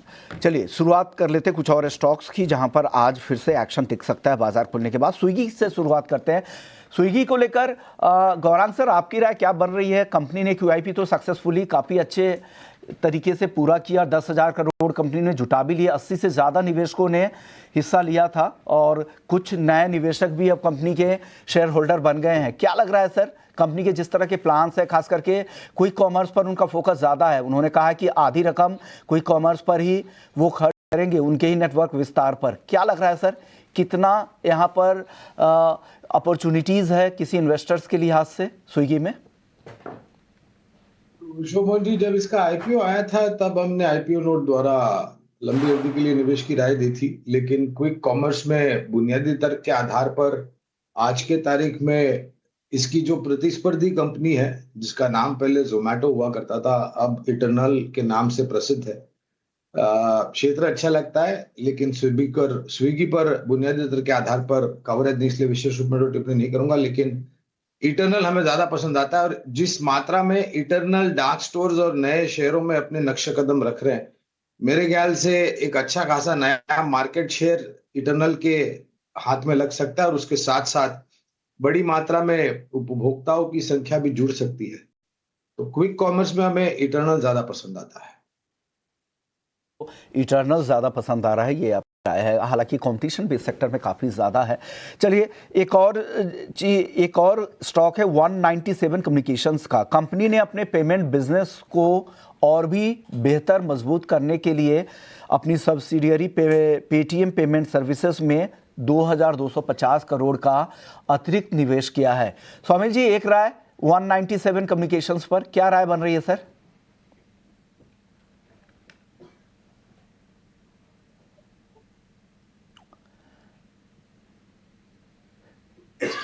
स्वामिल, आपसे मेरा सवाल था 197 कम्युनिकेशंस को लेकर, जहां पर 2250 करोड़ के सब्सिडियरी पे अतिरिक्त निवेश की जो खबर आई थी, इसका क्या असर होगा और ओवरऑल आपको ट्रेंड कैसा दिख रहा है 197 कम्युनिकेशंस का? 197 communication, I'm not able to get the charts, sorry. कोई नहीं सर, वापस से आपके पास आएंगे। उससे पहले प्रदीप जी के पास चलते हैं। प्रदीप जी, आप बताइए 197 कम्युनिकेशंस के चार्ट देखकर क्या लग रहा है, यहाँ पर क्या करना चाहिए जो ट्रेड करना चाहते हैं? देखिए, मुझे लगता है कि इसमें एक कंटिन्यूअसली एक हायर हाई फॉर्मेशन बन रहा है एंड कहीं ना कहीं इससे पहले भी हमने देखा था जब 1000 के नीचे प्राइस था एंड जिस तरीके से प्राइस में एक मोमेंटम आया है और बिजनेस में भी चेंजेस आया है, मुझे लगता है कि प्राइस यहाँ से इंक्रीज होने का चांसेस बहुत ज्यादा है।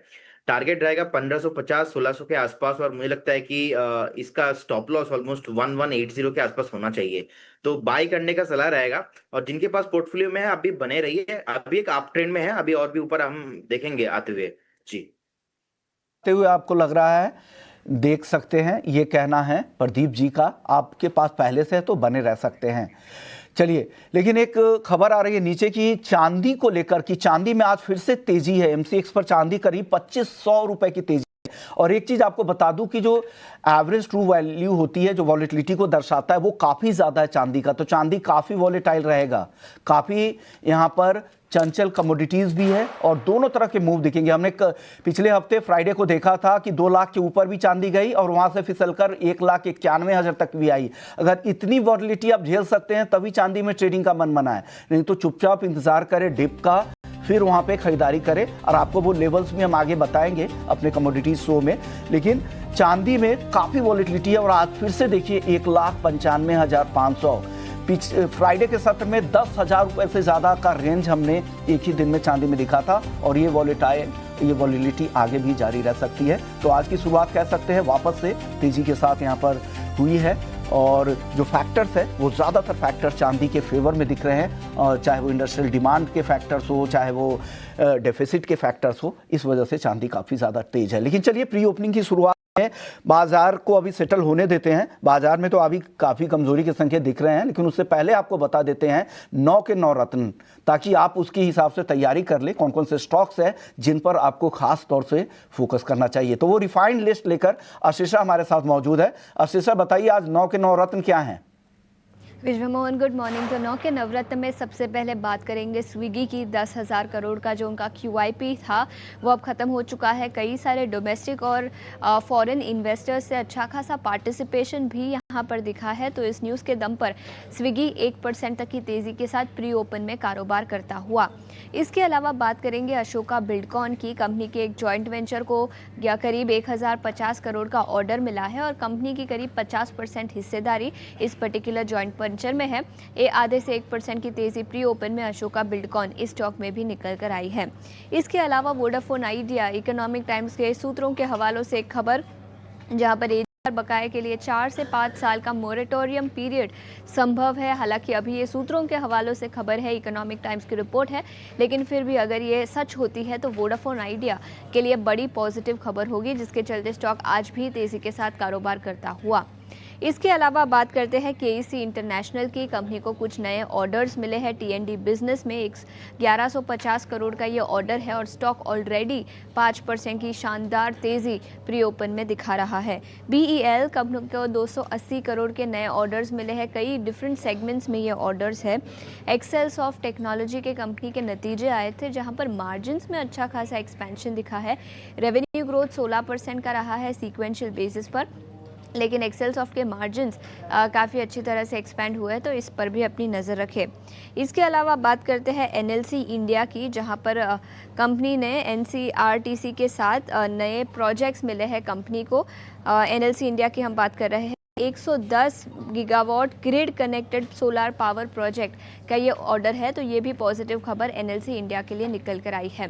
इसके अलावा बात करेंगे दो ब्रोकरेज रिपोर्ट्स की। सबसे पहले सिटी की रिपोर्ट आई है मारुति सुजुकी पर, जहां पर उनका मानना है कि उन्होंने इनफैक्ट टारगेट प्राइस बढ़ाया है मारुति सुजुकी पर, 19,000 रुपये प्रति शेयर का अब लक्ष्य दिया है। उनका मानना है कि जो स्ट्रॉन्ग वॉल्यूम ग्रोथ कंपनी ने रिपोर्ट किया है, इसके चलते कंपनी के टारगेट प्राइस में बढ़ोतरी, अर्निंग्स एस्टिमेट्स में बढ़ोतरी दिखी है। लेकिन on the flip side auto sector का ही दूसरा एक काउंटर Hyundai मोटर, यहाँ पर सिटी ने अपना टारगेट प्राइस घटाया है। अभी भी खरीदारी की राय तो है ही, लेकिन 2700 रुपये प्रति शेयर का लक्ष्य किया है। प्री ओपन में ऑलरेडी स्टॉक 1% की गिरावट के साथ कारोबार करता हुआ। तो कई सारे स्टॉक्स जो खबरों के दम पर, ब्रोकरेज रिपोर्ट्स के दम पर आज के सत्र में फोकस में रहेंगे। ऑलराइट, बहुत बहुत शुक्रिया शेषा, ये पूरी 9 के नवरत्न स्टॉक्स की लिस्ट देने के लिए। तो देखिए ढेर सारे काउंटर्स हैं जहां पर रहेगी नज़र। बाजार की जो शुरुआत है वो थोड़ी सी नेगेटिव नोट पे होने की तैयारी ज़रूर दिख रही है, बट रेट्स को सेटल होने देंगे और साथ ही साथ देखते हैं कि स्टॉक स्पेसिफिक एक्शन कैसा रहता है। पर चलिए, हमारे तमाम एक्सपर्ट्स हमारे साथ मौजूद हैं और इसी कड़ी में स्वागत करते हैं शिवांगी शारदा का भी, वो भी अब हमारे साथ जुड़ चुकी हैं। शिवांगी हाय, गुड मॉर्निंग। सबसे पहले तो शिवांगी आज अपनी स्टॉक कॉल्स ही दीजिए, बताइए कहाँ पर है आपकी नज़र? जी वेरी गुड मॉर्निंग। तो हम देख रहे हैं कि बाजार में थोड़ी बहुत वॉलेटिलिटी जो है वो बनी रहेगी, पर ऐसे में हमें स्टॉक स्पेसिफिक एक्शन के साथ ही बने रहना है। और हम देख रहे हैं कि कुछ पॉकेट्स में काफी एक अच्छी बाइंग देखने को मिल रही है, जिनके साथ हमें बने रहना चाहिए। उनमें से कुछ स्टॉक्स है ऑटो और कुछ selective metal counters, but again वो भी काफी वॉलेटाइल रहते हैं, तो हमें केयरफुली इस यहाँ पे ट्रेड करना है। और कुछ सिलेक्टिव बैंकिंग काउंटर्स, तो यहाँ पे मेरी पसंदीदा काउंटर रहेगी एक प्राइवेट बैंक, एक्सिस बैंक की मैं बात कर रही हूँ। क्योंकि हम देख रहे हैं कि बैंक निफ्टी जो है वो क्लियरली आउट परफॉर्म करते हुए नजर आ रहा है। ऐसे जिटरनेस में भी हम देख रहे हैं कि इसमें ज्यादा गिरावट नहीं देखने को मिल रही है as compared to the broader market.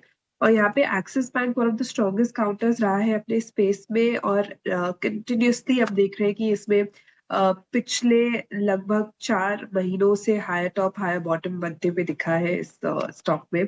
तो ओवरऑल काफी स्ट्रेंथ यहाँ पे स्टेडी बेसिस पे देखने को मिल रही है। डेली फ्रेम में भी हमने देखा है कि लगातार पिछले 8 दिनों से एक अच्छे प्राइस बैंड में कामकाज करते हुए दिखा है ये स्टॉक, विद स्टेबल प्राइस और वॉल्यूम एक्शन। तो यहाँ पे काफी एक अच्छी एक्शन बनते हुए दिख सकती है, खरीदारी की सलाह रहेगी। नेक्स्ट जो है हम 1320 इमीडिएटली और फिर पोजिशनली हायर लेवल्स की तरफ हम एक्सपेक्ट कर सकते हैं। और स्टॉप लॉस जो है वो 1270 पे हम लगाए। तो चलिए, ये कुछ कॉल्स शिवांगी की तरफ जहाँ पर रखनी है नज़र, कहीं ना कहीं बैंकिंग स्पेस पर उनका नज़रिया, एक्सिस बैंक पर उनकी कॉल आती हुई, पर और भी कई सारे काउंटर्स हैं जहाँ पर आज रहेगी नज़र। और कुछ फार्मा कंपनीज पर भी फोकस रहेगा, जहाँ पर औरोबिंदो फार्मा और डॉक्टर रेड्डीज, ये दोनों ही कंपनीज जो हैं नेगेटिव न्यूज़ फ्लो के लिहाज से फोकस में रहेंगी। देखिए, औरोबिंदो फार्मा यहाँ पर इनकी एक यूनिट 5 को जो है US FDA से 3 आपत्तियां उन्होंने जारी की हैं, फॉर्म 483 भी दिया है, बट बहुत कंसर्निंग या बहुत बड़ा नेगेटिव औरोबिंदो फार्मा के लिए नहीं है, इस पर नज़र डालेंगे। और डॉक्टर रेड्डीज, यहाँ पर इनकी श्रीकाकुलम प्लांट को जो है कम से कम 5 ऑब्जर्वेशंस मिली है प्री अप्रूवल इंस्पेक्शन के लिए। ये API फैसिलिटी ये भी है, और यहाँ पर फॉर्म 483 के लिए 5 ऑब्जर्वेशंस जारी किए हैं। दोनों ही काउंटर्स के लिए नेगेटिव न्यूज़ फ्लो तो है, पर दोनों में ही ये समझ ज़रूर आ रहा है कि बड़े नेगेटिव नहीं है, पर क्या यहाँ पर थोड़ी सी प्रॉफिट बुकिंग हावी हो सकती है? प्रदीप, एक बार आप इस पे दीजिए, औरोबिंदो फार्मा और डॉक्टर रेड्डीज कैसे देख रहे हैं आप इसको चार्ट्स पे? हाँ, देखिए बेसिकली ऐसे न्यूज़ ना आते रहते हैं, तो ज़्यादा इफेक्ट मुझे लगता नहीं कि इसमें होने वाला है। कहीं ना कहीं औरोबिंदो फार्मा अभी ऑलमोस्ट 1200 के आसपास का प्राइस अभी चल रहा है, एंड मुझे लगता है कि कहीं ना कहीं अगर नीचे मिलता है आपको 1180 1170 या से 20-30 पॉइंट, वो आपके लिए एक बाइंग अपॉर्चुनिटी होगा। सो यहाँ पे कोई सेल कॉल नहीं है, जिनके पास पोजीशन है आप बिल्कुल बने रहिए। चार्ट भी स्ट्रांग है। कहीं ना कहीं मुझे लगता है कि फिर से स्टॉक आपको 1280 एंड 1330 के ऊपर आते हुए दिखाई देंगे। और डॉक्टर रेड्डी में भी सेम राय है, मुझे लगता है कि थोड़ा वेट कीजिए, स्टैगर मैनर पे बाई करना चाहिए। अभी 1274 के आसपास का प्राइस है, 1250 1240 कभी भी मिलता है, उस केस में आपको बाई ऑन डीप करने का सलाह रहेगा। फिर से आपको 1350 1500 का price short to medium term में आते हुए दिखाई देंगे। ऐसे न्यूज काफी आते रहते हैं, तो इसमें कोई इफेक्ट नहीं होगा ज्यादा। ठीक है डॉक्टर रेड्डीज को लेकर ये व्यू। लेकिन आप देखिए HDFC बैंक में 16.5 लाख शेयरों की एक ब्लॉक डील हुई है। शेयर थोड़ा सा आज कमज़ोर खुलेगा, लगभग 1% नीचे ये सेटल हुआ है और वही प्राइस है 50 DMA के आसपास जाता है HDFC बैंक, वहाँ से सपोर्ट लेके ऊपर आता है। देखते हैं कि आज की इसकी चाल कैसी होती है। लेकिन सिटी की रिपोर्ट आई है मारुति सुजुकी को लेकर और उन्होंने घरेलू ऑटो सेक्टर में मारुति सुजुकी को बताया है टॉप पिक और इस पर लक्ष्य को उन्होंने बढ़ा के कर दिया है 19,000 रुपए का। शिवांगी जी, आपका व्यू मारुति को लेकर क्या होगा, क्योंकि शुक्रवार की क्लोजिंग हमने अच्छी देखी है शेयर में, क्या और ये चलेगा शेयर यहां से? जी बिल्कुल, ऑटो स्पेस में एक अच्छी एक्शन बनते हुए दिखी है पिछले पूरे हफ्ते में। और मारुति एक ऐसा स्टॉक रहा है जहाँ पे हमने देखा है कि पिछले 4 हफ्तों से एक अच्छी बाइंग यहाँ पे नजर आ रही है।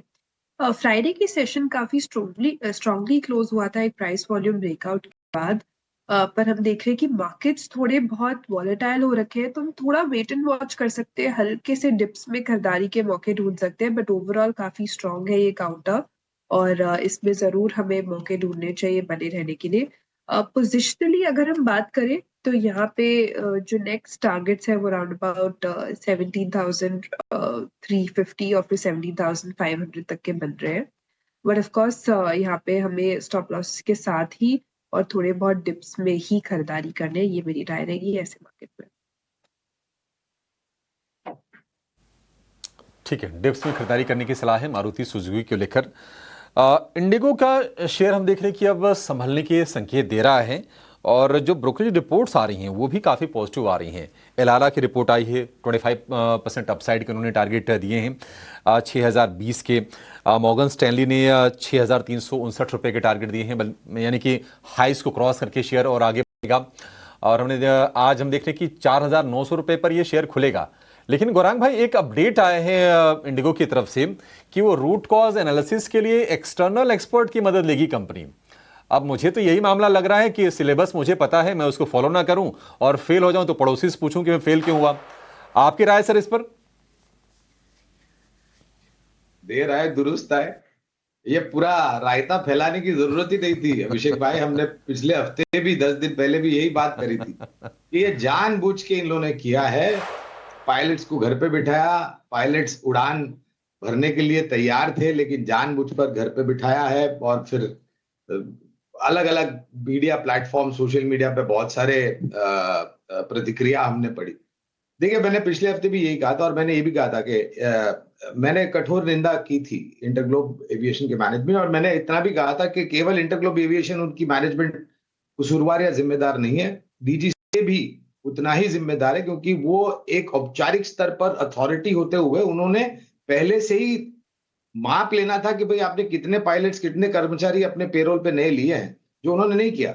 बहरहाल, तब भी पिछले हफ्ते भी 10 दिन पहले भी हमने निवेश की राय दी थी, आज भी दे रहा हूं मैं। खबरों के आधार पर शायद थोड़ी बहुत उतार चढ़ाव आपको छोटी मध्यम अवधि में देखने के लिए मिल सकता है और धीरे धीरे करके मेरे ख्याल से जो सिचुएशन नॉर्मल कर रहा है, जहां तक पूर्ण रूप से 100% उड़ान भरने की काबिलियत नहीं आ जाती तब तक। और आपने सही फरमाया कि गलती आपकी है और आप जाकर के पड़ोसी के पूछते हो कि भाई मेरी गलती क्या होगी। मेरे ख्याल से थोड़ा आत्मचिंतन करना चाहिए और इसके साथ साथ ये एक वेकअप कॉल सरकार को और डीजीसीए को भी मिलना चाहिए कि पूरी इतनी बड़ी मोनोपोली आपको एक एयरलाइन को नहीं देनी चाहिए।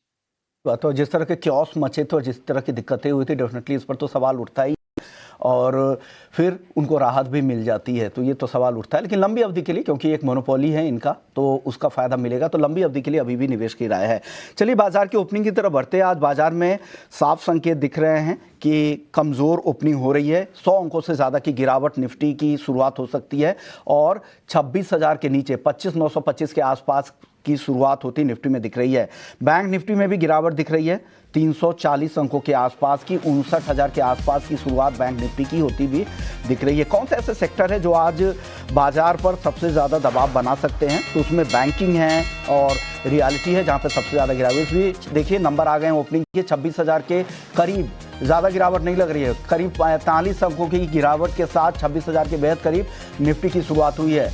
बैंक निफ्टी को देखें तो 59,250 के आसपास है, करीब 150 अंकों की गिरावट, और वो गिरावट धीरे धीरे कम भी होती जा रही है। जो कॉन्फिडेंस दिखा हमें गुरुवार और शुक्रवार के सत्र में, वो कॉन्फिडेंस यहाँ पर भी दिख रहा है और धीरे धीरे बाउंस बैक और कोशिश हो रही है कि उस गिरावट को कम किया जाए। लेकिन अभी 26,000 के नीचे निफ्टी है और निफ्टी बैंक में करीब 100 अंकों की गिरावट दिख रही है। ग्लोबल क्यूज कमजोर थे, उसका असर यहाँ पर साफ तौर पे दिख रहा है। सेक्टर की हम बात कर रहे हैं तो रियलिटी, ऑटो, फार्मा, ये कुछ ऐसे सेक्टर है जहां से आज दबाव दिख रहा है और जो खरीदारी दिख रही है वो यहाँ पर कुछ चुनिंदा सेक्टर्स में आ रही, चुनिंदा मेटल्स में आ रही है। थोड़े बहुत स्मॉल कैप सेक्टर कंपनियां हैं, वहां पर भी खरीदारी देखने को मिल रही है। निफ्टी के बढ़ने वाले शेयरों की बात करें तो यहाँ पर जो कंट्रीब्यूशन आ रहा है, इंटरग्लोब का हल्की तेजी के साथ आज शुरुआत हुई है, श्रीराम फाइनेंस में अच्छी तेजी है, आईसीआईसी बैंक, एचडीएफसी बैंक, यानी दिग्गज 2 हेवीवेट से यहाँ पर बाजार को आज के सत्र में सपोर्ट दिख रहा है। तो निफ्टी के बढ़ने वाले शेयरों की संख्या सिर्फ 4 है और बाकी सारे ही लाल निशान में कारोबार कर रहे हैं। सबसे ज़्यादा गिरावट ट्रेंड में दिख रही है, लगातार इस साल का सबसे बड़ा लैगर्ड है। और टाटा ग्रुप में भी सबसे ज़्यादा कमजोर यही रहा है, ट्रेंड में आज भी गिरावट है। एमएनएम काफ़ी कमज़ोर है। ओएनजीसी में देखिए 1% से ज़्यादा की गिरावट यहाँ पर भी है। भारतीय एयरटेल, जहाँ पर वोडा को तो मॉरेटोरियम मिलेगी लेकिन उसका राहत एजीआर ड्यूज पर जो राहत मिल रही है वोडा को, ये भारती को उसका हिस्सा नहीं बनाया जाएगा, ऐसा सोर्सेज कह रहे हैं। और भारतीय एयरटेल आज 1% कमजोर है। एनटीपीसी ये भी कमजोर है, 1% से ज़्यादा की गिरावट यहाँ पर भी दिख रही है। जेएसडब्ल्यू स्टील 1% से ज़्यादा की कमजोरी यहाँ पर भी दिख रही है। इसके अलावा फार्मा में सिप्ला जैसे स्टॉक्स है, ये भी आज कमजोर ही दिखा रहे हैं।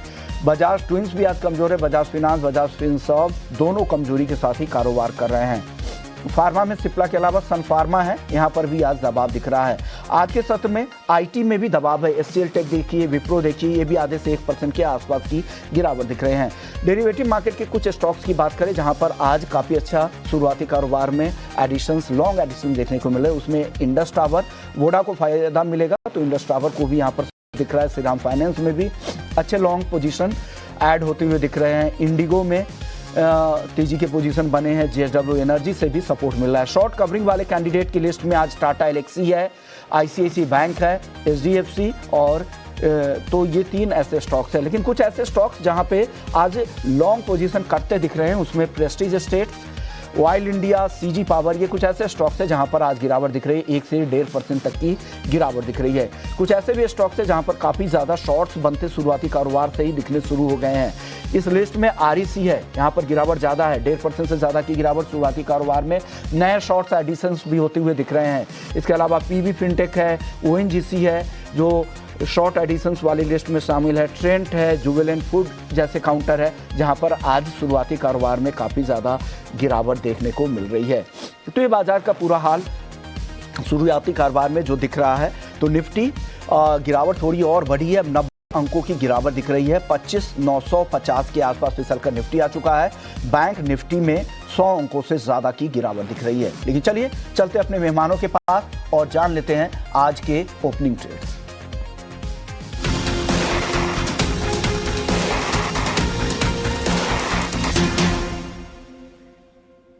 देखिए मार्केट्स की हो गई है शुरुआत, कहीं ना कहीं थोड़ा स्टेबल होने की कोशिश करते हुए बाजार अभी फिलहाल लाल निशान में ही कारोबार होते हुए हम देख रहे हैं। पर हमारे तमाम एक्सपर्ट्स हमारे साथ मौजूद हैं। सौमिल, प्रदीप, शिवांगी हमारे साथ हैं टेक्निकल एडवाइस देने के लिए और गौरांग शाह भी हमारे साथ मौजूद हैं। सौमिल, चलिए आपसे शुरुआत करते हैं। ओपनिंग के बाद कहाँ पर है आपकी नज़र, कोई स्टॉक जो कि आपके रेडार पे आ रहा हो? Good morning. मेरा पहला स्टॉक होगा श्रीराम फाइनेंस। ये मेरे ट्रैकर में आ रहा है बिकॉज एक ट्रायंगल पैटर्न बन रहा है और ये triangle pattern exactly 20 daily moving average के ऊपर बन रहा है। मुझे लगता है यहाँ से फिर से रैली शुरू हो सकती है। It's been consolidating for a little while, कुछ समय से ये एक ही रेंज में है और ये रेंज मुझे लगता है कि अब टूटने की तैयारी में है। अराउंड 833 के आसपास एक स्टॉप लॉस लगा के ऊपर में 890 के आसपास के टारगेट्स आप एक्सपेक्ट कर सकते हैं। चलिए फिलहाल एक कॉल श्रीराम फाइनेंस यहाँ पर आपको रखनी है नज़र। 100 मिल के रेडार पे ये स्टॉक आता हुआ। प्रदीप, आपसे समझना चाहेंगे ओपनिंग के बाद कोई ट्रेड? देखिए, मुझे लगता है कि डालमिया भारत को आपके रडार पे रखना चाहिए एंड करेंट जोन से बाई करने का सलाह रहेगा। अभी 2075 के आसपास का प्राइस चल रहा है। यहाँ पे टारगेट आना चाहिए almost 2142 and second target 2200 and above जाने के लिए रेडी हो रहा है। थोड़ा पोजिशनल व्यू रहेगा मेरा यहाँ पे, और आज भी मोमेंटम आ रहा है। स्टॉप लॉस यहाँ पे 2015 के आसपास मेंटेन करना चाहिए। ऑलराइट, तो चलिए डालमिया भारत यहाँ पर आप ट्रेड ले सकते हैं। प्रदीप की कॉल फिलहाल यहाँ पर आती हुई। पर शिवाजी, अब आपसे समझना चाहेंगे, बताइए कौन सा स्टॉक आपको पसंद आ रहा है फिलहाल? बिल्कुल, मेरा आज ट्रेड जो रहेगा वो है सेल साइड में। ट्रेंड सेल की राय रहेगी। यहाँ पे हमने देखा है ये स्टॉक जो है लगातार पिछले 14 महीनों से एक डाउन ट्रेंड में कामकाज करते हुए दिखा है, और कोई भी छोटे रिकवरी के अटेम्प्ट्स जो है वो फेल होते हुए दिखे हैं। स्टॉक में अब कंटिन्यूसली कोई भी छोटे बाउंस में बिकवाली हो रही है, तो यहाँ पे एक कैपिटलाइज कर सकते हैं हम। और ओवरऑल भी हम देख रहे हैं कि बाजार में थोड़ी बहुत जितनेस है, तो एक टेलविंड की तरह एक्ट करेगी। नेक्स्ट जो टारगेट्स है वो ट्रेंड में हम डाउन साइड 3900 तक के लिए एक्सपेक्ट कर रहे हैं, और 4120 के एक स्टॉप लॉस को मेंटेन कर। ऑलराइट, तो चलिए ट्रेंड यहाँ पर जो है एक पॉजिटिव नज़रिया फिलहाल आता हुआ हाल फिलहाल जो है काफ़ी पिटाई हुई। शिवांगी, एक बार फिर से अपने टारगेट और स्टॉप लॉस रिपीट कर पाएंगे ट्रेंड के लिए प्लीज़? जी, सेल साइड ट्रेड है ट्रेंड में, तो हम वीकनेस एक्सपेक्ट कर रहे हैं। 3900 तक के टारगेट्स यहाँ पे रहेंगे, और 4120 के स्टॉप लॉस के साथ। राइट, तो चलिए ये क्लियर हो गया है कि यहाँ पर सेल साइड के लिए फिलहाल ट्रेंड पसंद आ रहा है। 3900 के टारगेट्स, 4120 का यहाँ पर आपको स्टॉप लॉस लगाना है। स्टॉक में एक भारी गिरावट हमने ऑलरेडी देखी है, और अब यहाँ से भी शिवांगी देख रही हैं कि थोड़ी सी और डाउनसाइड इनको दिखती हुई नज़र आ रही है। पर गौरांग सर, एक बार आपसे केमिकल काउंटर्स पे राय लेना चाहेंगे, क्योंकि देखिए पिछले पूरे हफ्ते हम कुछ तमाम केमिकल काउंटर्स की चर्चा कर ही रहे थे। नवीन फ्लोरीन, SRF, ये कुछ चुनिंदा काउंटर्स थे जो कि अच्छा प्रदर्शन कर रहे थे। बट आज फिर से देखिए आरती इंडस्ट्रीज जैसे स्टॉक्स जो हैं अच्छा मूव कर रहे हैं। कोई पर्टिकुलर ट्रेंड या फिर कोई पर्टिकुलर खेमा आपको केमिकल काउंटर्स में पसंद आ रहा है फिलहाल? तो आपको भी प्रणाम और शुभ प्रभात सृष्टि जी। Thank you. एक विचारधारा चली थी कोविड के पश्चात के चाइना +1, यूरोप +1, और वहां पर भारत में स्थापित जो स्पेशलिटी और एग्रोकेमिकल्स बनाने वाली कंपनियां हैं, उनको शायद थोड़ा बहुत और मौका मिल सकता है कारोबार आगे बढ़ाने के लिए, जहां तक विदेशी कारोबार का सवाल है। लेकिन उतना बेहतर रुझान देखा नहीं, और मेरे ख्याल से पिछले 1.5-2 साल में काफी कुछ कंपनियों ने विस्तार योजनाएं और रिसर्च और डेवलपमेंट में निवेश किया। अब आसार सुधरते हुए नजर आते हैं। क्षेत्र हमें अच्छा लगता है सृष्टि। SRF, Pidilite, UPL, Tata chemicals, ये कुछ कंपनियां हैं स्पेशलिटी स्ट्रोक एग्रोकेमिकल से जुड़ी हुई, जहां पर लंबी अवधि के लिए निवेश की राय है। शुरू करिए इस स्तर पे, और पूरी ताकत लगाने की कोई आवश्यकता नहीं है। थोड़ा बहुत निवेश शुरू कीजिए और गिरावट पर जोड़ते जाएं।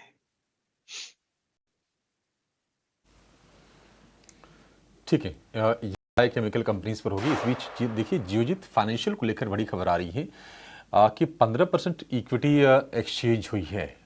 15% करीब 4.25 करोड़ शेयरों के कई बड़े सौदे हुए हैं। शेयर हम देख रहे हैं कि 1-1.25% नीचे आपको कारोबार करता हुआ नजर आएगा। 69 के आसपास के प्राइजेस हैं, लेकिन मार्केट देखिए वीक ही है। निफ्टी की जो गिरावट है 100 अंकों की है, और अगर हम निफ्टी बैंक की बात करें तो 150 अंकों की नरमी। फिर से 20 DMA के नीचे आकर निफ्टी कारोबार कर रहा है। हालांकि हम ये देख रहे हैं कि कुछ कुछ शेयर से हैं जो हरे निशान में वापसी कर रहे हैं। हिंडाल्को तो ऑलरेडी मजबूत था, हिंडाल्को हरे निशान में आ गया है। अडानी एंटरप्राइजेज, ग्रासी में भी तेजी है, 0.25% के आसपास के। अल्ट्राटेक भी 0.25% ऊपर है। तो सीमेंट वाले जो स्टॉक्स हैं थोड़ा मोमेंटम वहां पर दिख रहा है। और लंबी पिटाई के बाद जो डिफेंस में सिलेक्टिव बाइंग है, BL के लिए एक ऑर्डर की खबर आई थी। BL का शेयर करीब आधे % ऊपर आपको कारोबार करता हुआ नजर आएगा। एक राय BL पर लेते हैं सोमिल जी। BL हम देख रहे हैं कि जो पिछले 3-4 सत्र से क्लोज कर रहा है शेयर, बहुत नैरो रेंज क्लोजिंग आ रही है। ऐसा लग रहा है कि शायद फिलहाल के लिए संभल गया है। आपका व्यू इस पर, और क्या कोई ट्रेड बन रहा है इसमें? बीईएल पर व्यू मेरा अभी भी नेगेटिव है। यहाँ पर मुझे लगता है कि जो डाउन ट्रेंड शुरू हुआ है लोअर टॉप लो बॉटम फॉर्मेशन में, एवरेजेस के नीचे चल रहा है, अभी भी डाउन ट्रेंड इंटैक्ट है। मुझे लगता है नीचे में 374-75 के आसपास के मेरे टारगेट बनते हैं ऑन द शॉर्ट साइड, लेकिन इसे मैं शॉर्ट करने की सलाह नहीं दूंगा क्योंकि ये एक लॉन्ग टर्म अप ट्रेंड में है। मंथली क्वार्टरली चार्ट्स पे अगर आप देखें तो ब्रिलियंटली प्लेस्ड है। कुछ समय से in from last 3 to 4 months एक ब्रॉड रेंज में ट्रेड कर रहा है। एक अप ट्रेंड पॉज हुई है, तो यहाँ पर मुझे लगता है कि 374-370 के आसपास का एक अच्छा बाइंग अपॉर्चुनिटी ढूंढ सकते हैं।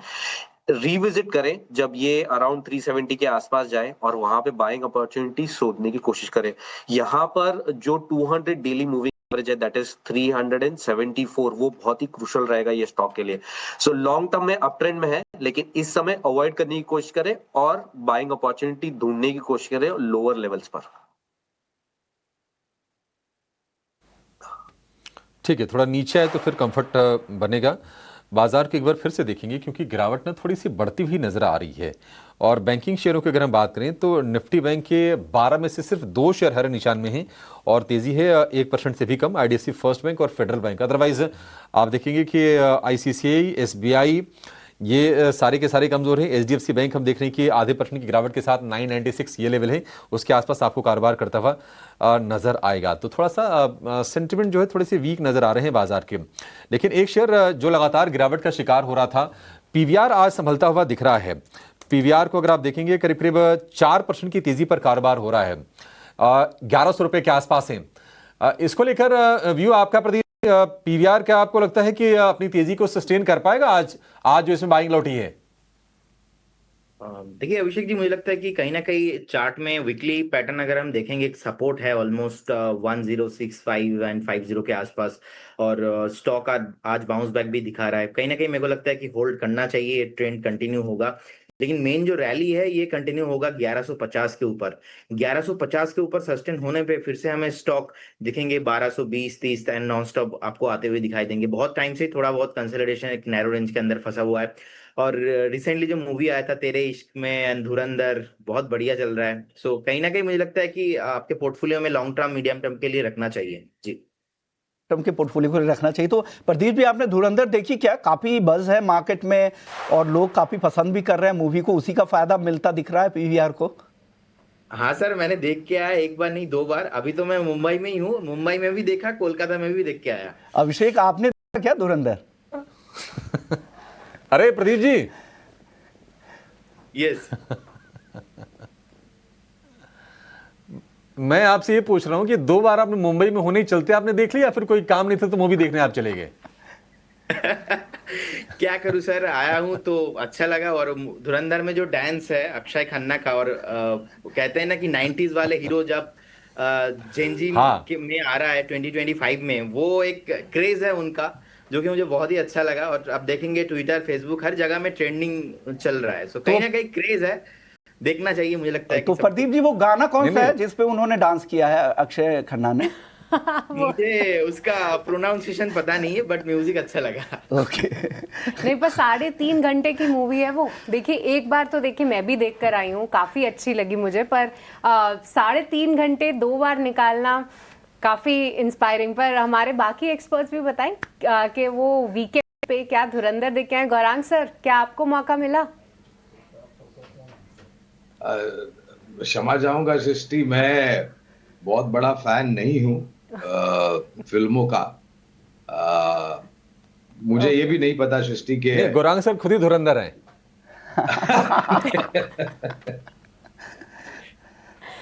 जी नहीं अभिषेक भाई, शब्दावली का और प्रशंसा करने के लिए बहुत बहुत धन्यवाद। लेकिन मुझे ये भी याद नहीं है कि मैंने आखिरी बार कौन सी वो पिक्चर थी जो हमने जा करके थिएटर में देखी थी। मैं माफी चाहता हूँ, मैं आप लोगों को डिसअपॉइंट कर रहा हूँ, लेकिन मैं बड़ा बफ नहीं हूँ, मूवी बफ नहीं हूँ। ऑल राइट, नहीं हम समझते हैं गौरांग सर, पर चर्चा में बहुत है। पर आपसे पीवीआर आइनॉक्स पर भी व्यू लेंगे। देखिए, आप मूवीज ना देखें पर कहीं ना कहीं हम नंबर क्रंचिंग जरूर करते होंगे। पर शिवांगी और सौमिल, आप भी बताइए, क्या वीकेंड पे आपको मौका मिला? हम एक बार ऐसे ही व्यू ले लेते हैं हमारे एक्सपर्ट से कि ऐसे किस तरीके से उन्होंने कंट्रीब्यूट किया है, जिस तरीके का बॉक्स ऑफिस कलेक्शन है। शिवांगी। जी बिल्कुल सृष्टि, वीकेंड में मूवी तो नहीं हो पाया, but of course we'll catch up. और ये मूवी बहुत ही अच्छे रूप से धमाकेदार परफॉर्मेंस दे रही है, तो देखना बनता है। पर वीकेंड में हमारे बिल्डिंग में एक क्रिकेट लीग था, उसमें मैंने पार्टिसिपेट किया था और काफी धूमधाम से हमने पूरे दिन क्रिकेट खेला है और भी ज्यादा स्पोर्ट्स को महत्व दिया है। अरे वाह, ये तो बहुत बहुत क्या बात अच्छी है। बहुत अच्छी खबर बताई शिवांगी। अगर हम ऐसे कुछ डिस्कशंस रखेंगे तो ज़रूर आपके पास आएंगे। पर सौमिल, आपका व्यू? मैंने भी बहुत समय से मूवी नहीं देखी है। I've been off movies. Last movie मैंने देखी थी that was Uri back in Sydney, probably 4-5 years back. तो वो लास्ट मूवी मैंने देखी थी। लेकिन यस, मैं क्रिकेट बहुत खेलता हूँ। वीकेंड में सिर्फ जैसे ही मौका मिलता है बाहर निकल के क्रिकेट खेलता हूँ, जो फैमिली वालों को थोड़ा बहुत कभी कभार खटकता भी है, लेकिन कोई नहीं, पूरा दिन क्रिकेट खेलते हैं हम, बस दैट्स इट। चलिए, कल तो इंडिया भी काफ़ी धमाकेदार तरीके से T20 का मुकाबला साउथ अफ्रीका से जीती है। लेकिन चलिए वापस से कुछ और स्टॉक्स की चर्चा कर लेते हैं जहां पर आज गिरावट जाता है। ONGC देखिए 2.5% से ज़्यादा कमज़ोर है। एक सलाह गौरांग सर, आप बताइए ONGC को लेकर आज काफ़ी कमज़ोर दिख रहा है, क्या सलाह फंडामेंटली रहा है क्या है सर यहाँ पर? विष्णु मोहन जी, देखिए ये कुछ खबरों को लेकर के, मेरे ख्याल पिछले हफ्ते 10 दिन में कुछ खबरों को लेकर के गेल और ONGC पर हमने थोड़ा बहुत दबाव आते हुए दिखा है। सरकार की तरफ से कुछ नीतियों में बदलाव करने की ऐसी कुछ बातें थी, मुझे ठीक से ज्ञान नहीं है। लेकिन छोटी मध्यम अवधि की चिंता न करते हुए, अगर आपका निवेश लंबी अवधि का है ONGC में या फिर गैस अथॉरिटी में, तो दोनों में ही हमारी निवेश बना करके रखने के लिए या फिर खरीदारी करने की राय है। तो ये राय है। तो खबरों की वजह से यहाँ पे गिरावट ज़्यादा दिख रही है गेल और ONGC को लेकर। आज M&M भी काफ़ी कमज़ोर है, 1.5% से ज़्यादा की गिरावट यहाँ पर भी दिख रही है। और इसके अलावा आयशर, ये दोनों ऑटो स्टॉक्स जो कमज़ोर नज़र आ रहे हैं। सौमिल, क्या राय बन रही है M&M आयशर मोटर्स को लेकर? आयशर मोटर्स मेरा बहुत ही one of my favourite stocks है on the auto side. M&M definitely बहुत ही स्ट्रांग है ऑटो साइड में, लेकिन इस समय अगर आप देखें तो एक ब्रेकआउट का रीटेस्ट होकर फिर से वो ब्रेकआउट फेल हुआ है फॉर आयशर मोटर्स। नाउ अभी ये जो फेल हुआ है, मुझे लगता है कि इसे थोड़ा सा इस समय अवॉइड करना चाहिए। नीचे में अगर ये 7048 का जो लो बनाया था वो नीचे में टूटता है तो फिर वापस से ये एक रेंज में आ जाएगा, जो प्रीवियसली लास्ट 2-3 महीने से वो रेंज चली रही है, उसी रेंज में वापस आ जाएगा ब्रेकआउट फेल करके। 6675 ये बहुत ही क्रूशियल सपोर्ट रहेगा फॉर आयशर मोटर्स। लेकिन अगर आप देखें लॉन्ग टर्म में, मीडियम टर्म में, the trend is up, a great stock to be in। यहाँ पर 6600 6500 के आसपास अगर ये स्टॉक आता भी है, I'm not very confident on that, but अगर वहां पे आता भी है तो it will be a great buying opportunity, क्योंकि बहुत ही अच्छा स्टॉक है। M&M very similar. M&M में भी अगर आप देखें एक साइडवेज करेक्शन चल रहा है। वो साइडवेज करेक्शन का जो सपोर्ट है वो अराउंड 3565 है। अगर वहां पे आता है तो डेफिनेटली बाय ऑन डिक्लाइंस की स्ट्रैटेजी रख सकते हैं। Medium term long term trend intact है, मुझे लगता है बहुत ऊपर की रैलीज देखने मिलेगी, लेकिन इस समय थोड़ा सा करेक्शन है, थोड़ा सा साइडवेज मूवमेंट है, तो बाय ऑन डिक्लाइंस की स्ट्रैटेजी रखें। ऑलराइट, तो चलिए दोनों ही काउंटर्स पे बाय ऑन डिक्लाइन की स्ट्रैटेजी रखें। दोनों ही बहुत स्ट्रॉन्ग कैंडिडेट्स हैं, चाहे वो आयशर मोटर्स हो चाहे वो M&M हो, और दोनों ही कंपनीज ने फाइनेंशियल परफॉर्मेंस के फ्रंट पे भी अपना दबदबा ज़रूर दिखाया है। पर इसी के साथ साथ अगर हम देखें तो मार्केट्स कहीं ना कहीं थोड़े से हल्के फुल्के रिकवर ज़रूर करते हुए नज़र आए हैं। पर इस बीच जियोजीत फाइनेंशियल, जिसके थोड़े समय पहले अभिषेक ने भी चर्चा की थी कि 15% इक्विटी का सौदा हुआ है, यहाँ पर स्टॉक डे हाई पे आता हुआ लगभग 6% की तेज़ी फिलहाल आपको ये स्टॉक दिखा रहा है। देखते हैं कौन से बायर्स और सेलर्स की लिस्ट जो है वो सामने आती है। बट इसी के साथ हमने कुछ मीडिया काउंटर्स की बात तो की ही। PVR आइनॉक्स, यहाँ पर 4% की तेज़ी है। बट आज मैं देख पा रही हूँ सन टीवी, यहाँ पर भी 2.5% की तेज़ी है। और शिवांगी, हाल फिलहाल देखिए पूरे मीडिया सेक्टर से नज़र जो है हट चुकी थी, क्योंकि एक तो स्टॉक्स भी इतने बजिंग नहीं थे, न्यूज़ में भी नहीं रहते थे, और इनमें जिस तरीके की हमने पिटाई देखी, कहीं ना कहीं इन्वेस्टर्स ट्रेडर्स का भी जो कॉन्फिडेंस है वो हिल जाता है जब यहाँ पर पैसे नहीं बनते हैं। बट सन टीवी, शिवांगी, एकाएक 2.5% की तेज़ी, और मैं देख पा रही थी स्टॉक हर बार 580 570 के बीच में आके रुक सा जाता है। क्या इस बार भी वैसे ही संकेत मिल रहे हैं या फिर कुछ चार्ट्स इंटरेस्टिंग लग रहे हैं?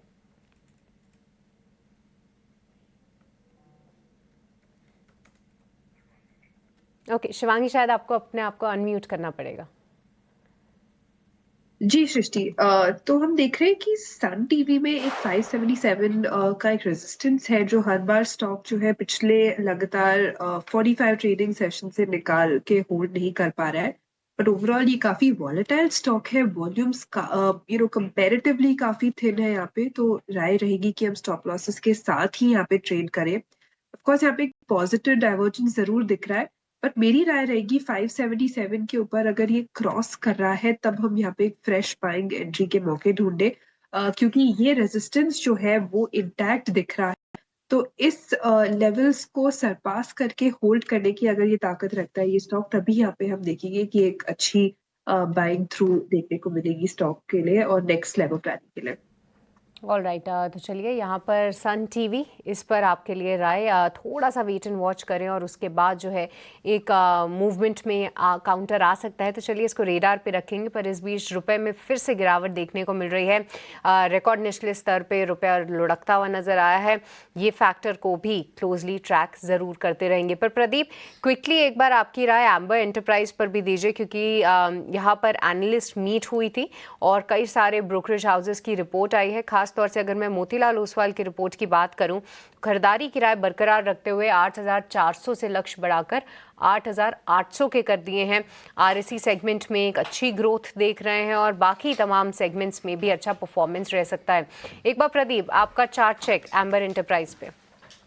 देखिए चार्ट में रिसेंटली हमने देखा कि ऑल टाइम हाई से थोड़ा बहुत नीचे आया था, लेकिन बेस ऑलमोस्ट बना रहा है। अभी भी बेस कंफर्मेशन नहीं है, लेकिन जिस तरीके से बाउंस बैक यहाँ पे आ रहा है, मुझे लगता है कि अगर किसी के पास पोर्टफोलियो में है डेफिनेटली आपको बने रहना चाहिए। एंड फ्रेश बाई भी यहाँ पे मैं देना पसंद करूंगा, क्योंकि ऑलरेडी स्टॉक ऊपर से बहुत नीचे आ चुका है। इस केस में स्टॉप लॉस आपको 6,355 के आसपास मेंटेन करना पड़ेगा। मुझे लगता है कि अगेन आपको 7,500 8,000 एंड ऑल टाइम हाई भी स्टॉक्स में पॉसिबल है। और एक अपडेट देना चाहूंगा, लास्ट मैं जिस दिन स्टूडियो में आया था उस दिन मैंने एक डिक्सन टेक्नोलॉजी का कॉल दिया था, ऑलमोस्ट 12,700 के आसपास उसका फर्स्ट टारगेट एंड उसके ऊपर आया है।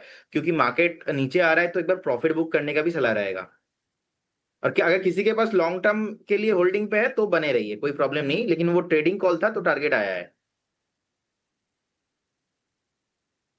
हाँ ठीक है, ठीक है। आज हम डिक्सन को अगर छोड़ दें तो बाकी एमए स्पेस में आपको केन्स अंबर में आपको तेजी दिखाई देगी।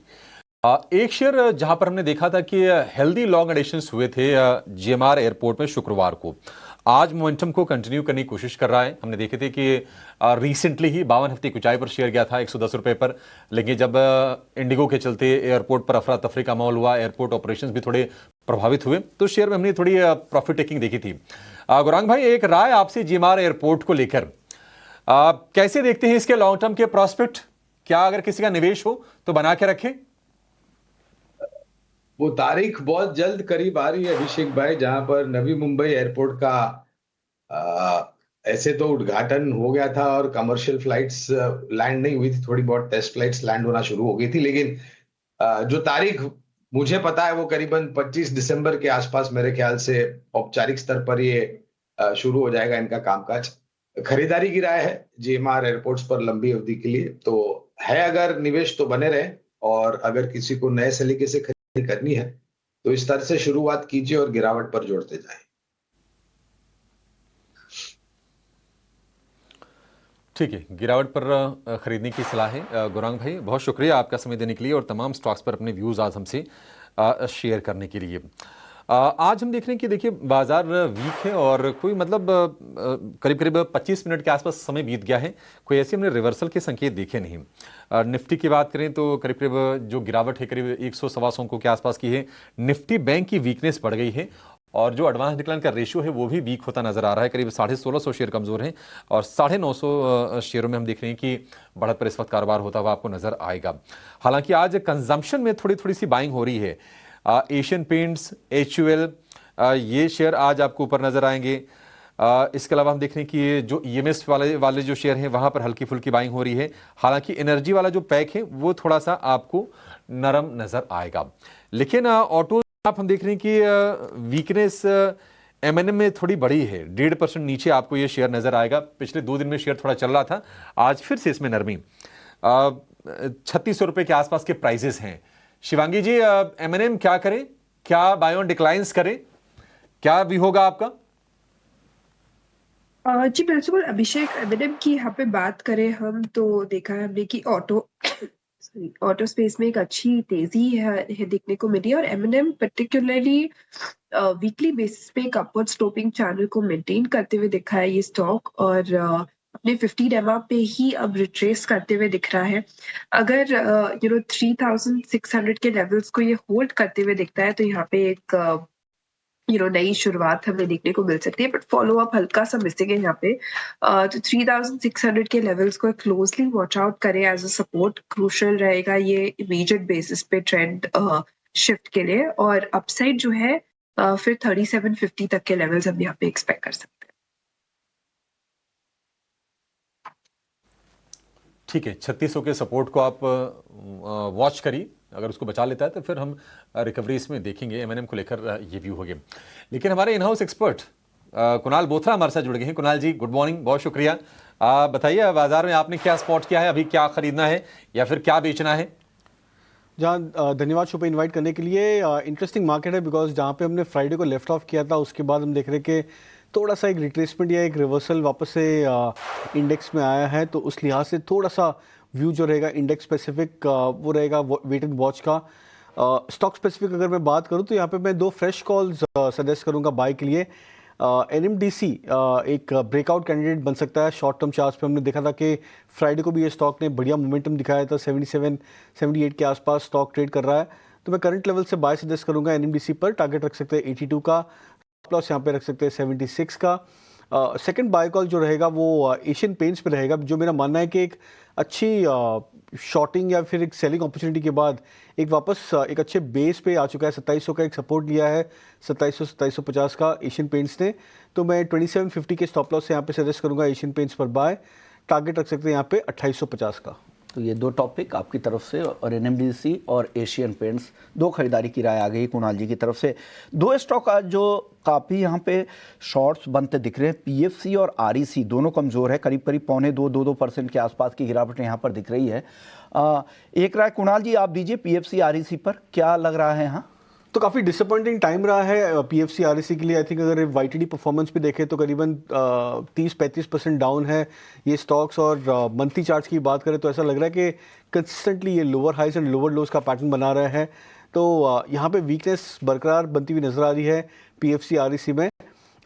लास्ट वीक दिखाया था स्टॉक्स ने कि शायद ये एक बेस है, एक बॉटम बना रहे हैं 360 के आसपास, 340 के आसपास, बट मेरा मानना है कि आई थिंक जब तक वो कंफर्मेशन ना दे तब तक वो जो बॉटम फॉर्मेशन के सिग्नल्स हैं वो थोड़े से वीक या स्लगिश हो जाते हैं। तो फिलहाल मैं एक्सपेक्ट करूंगा कि जैसे ही स्टॉक्स ये ब्रेकआउट पे आ जाता है अपने इंडिविजुअल लेवल्स पे, जैसे कि REC का जो ब्रेकआउट है वो करीबन 345-350 के आसपास है, और PFC में जो ब्रेकआउट है वो करीबन 350 के आसपास है। तो मेरा मानना है कि 2 लेवल्स क्रॉस करने के बाद इन दोनों स्टॉक्स में बाइंग की जानी चाहिए, बट फिलहाल वेट एंड वॉच रहना चाहिए। ओके, तो वेट एंड वॉच की स्ट्रैटेजी की यहाँ पर दे रहे हैं आप। लेकिन एक स्टॉक है जहाँ पे शॉर्ट कवर होते दिख रहे थे, HAL, क्या यहाँ पे इनिशियल साइन है क्या कुछ रिकवरी दिन के दौरान आ सकती है?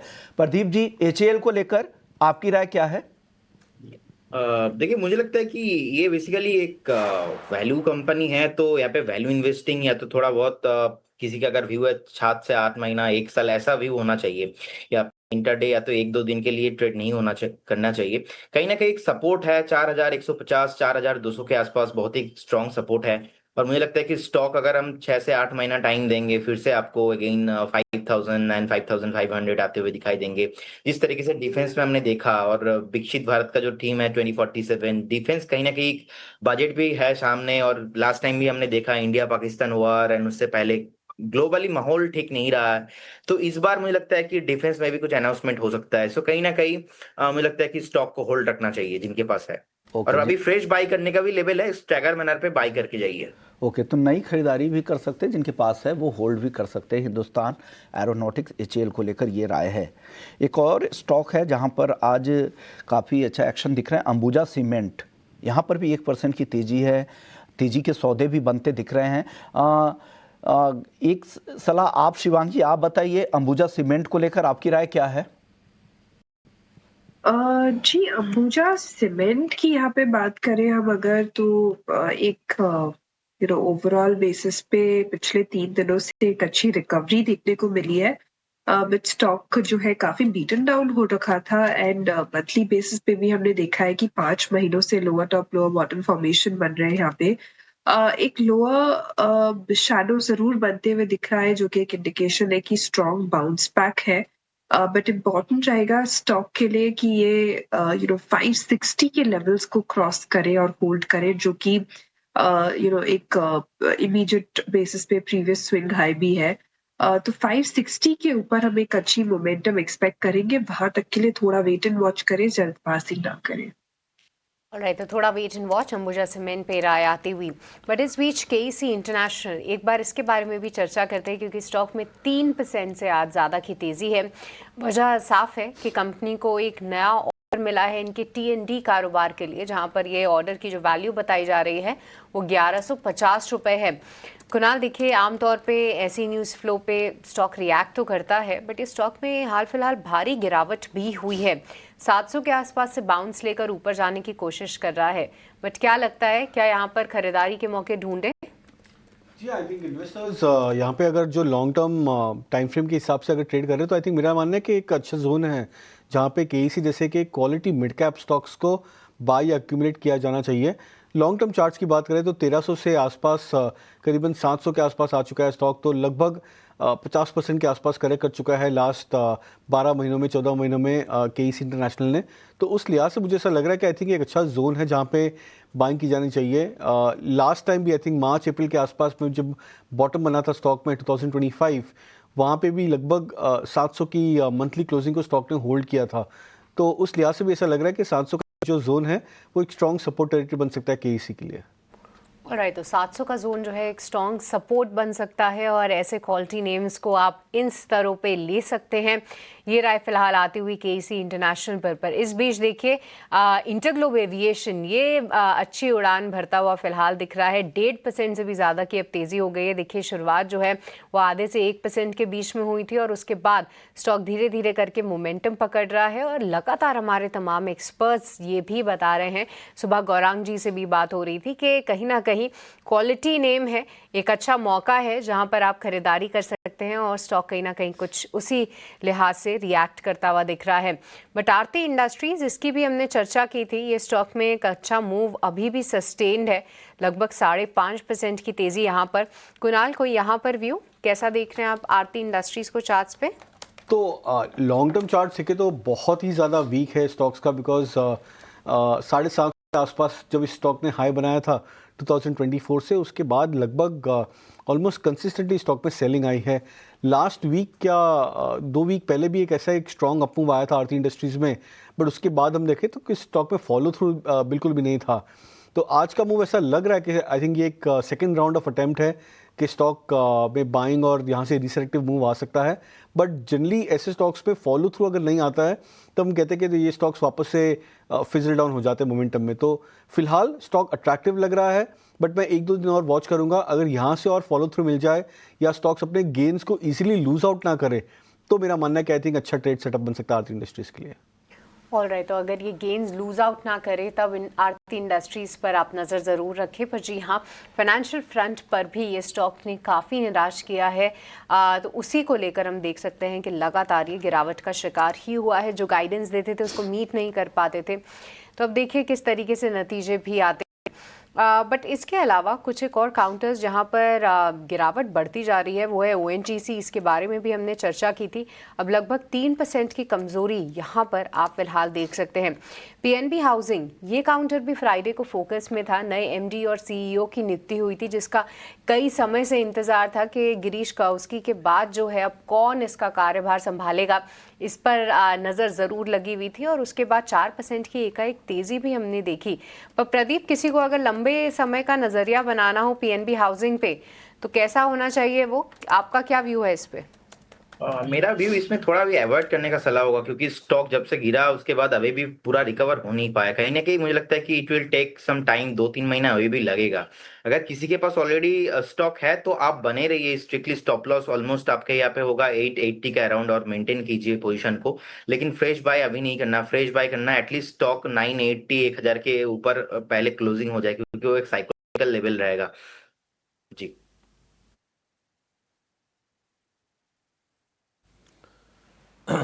ठीक है, ये राय आपके लिए होगी इस शेयर को लेकर। लेकिन आप देखिए आज 2 लिस्टिंग्स हैं। कोरोना रेमेडीज प्राइसेस नीचे आपको दिखाई दे रहे होंगे। NSE पर करीब 38.5% प्रीमियम पर ये सेटल हुआ है। और अगर हम वेकफिट इनोवेशंस की बात करें तो इसको थोड़ा सा ना वीक रिस्पांस मिला था और बिल्कुल अपने इशू प्राइस के आसपास थोड़ी सी नरमी के साथ थोड़ी वीक इसकी लिस्टिंग हो सकती है। कोरोना रेमेडीज की बात करें तो हमने देखा था कि जितने भी कैटेगरीज हैं सब में काफ़ी स्ट्रॉन्ग रिस्पांस इनको मिला था और लगभग 150 गुना ओवर सब्सक्राइब हुआ था ये कोरोना रेमेडीज का IPO। हालांकि पूरी तरह से ऑफर फॉर सेल है, कंपनी में पैसे नहीं आ रहे होंगे, जो इन्वेस्टर्स हैं इनके वो अपने स्टेक बेच रहे हैं, लेकिन स्ट्रॉन्ग हमने इसमें रिस्पॉन्स देखा था। और अगर हम वेकफिट इनोवेशंस की बात करें तो इनका IPO इसको कोई खास रिस्पॉन्स नहीं मिला। 195 रुपए का आप देखेंगे कि प्राइस था और BSE पर सपाट लिस्टिंग के संकेत मिल रहे हैं। तो एक बार देखते हैं, लिस्टिंग होती है तो लिस्टिंग के बारे में हम चर्चा करेंगे। लेकिन जैसे कि उम्मीदें थी, जो GMP सजेस्ट कर रहे थे, कोरोना रेमेडीज की स्ट्रॉन्ग लिस्टिंग होगी। 400 रुपए ऊपर ये आपको शेयर दिखाई देगा अपने इशू प्राइस के मुकाबले। 1470 रुपए पर प्री ओपन में सेटल हुआ है। जब लिस्टिंग हो जाएगी, लिस्टिंग की बातचीत करेंगे, तस्वीरें आनी शुरू हो गई हैं। आपको हम लिस्टिंग के प्राइसेस भी दिखाएंगे और एक बार व्यू लेने की भी कोशिश करेंगे कि आपको शेयर में करना क्या है। लेकिन बाजार में रिकवरी नहीं आ रही है और हम देख रहे हैं कि मतलब स्टॉक्स में ना चर्निंग भी नहीं है। ऐसा नहीं कि बाजार इंडेक्स वही हो और स्टॉक्स में कोई बहुत हम हरकत देखें। ऑटोज में थोड़ी सी हम देख रहे हैं कि प्रॉफिट टेकिंग है। अगर आप कंजम्पशन देखेंगे हल्की फुल्की वहां पर बाइंग दिखाई देगी। GMR एयरपोर्ट और इंडिगो ये वायदा के टॉप गेनर्स हैं। यहाँ पर आपको करीब 1.5% के गेंस पर कारोबार होता हुआ नजर आ रहा। लेकिन अगर हम बैंकिंग की बात करें, बैंकिंग में मामला थोड़ा वीक ही दिखाई दे रहा है। HDFC बैंक करीब आधे % नीचे नजर आ रहा है। एक व्यू ले लेते हैं HDFC बैंक के शेयर को लेकर।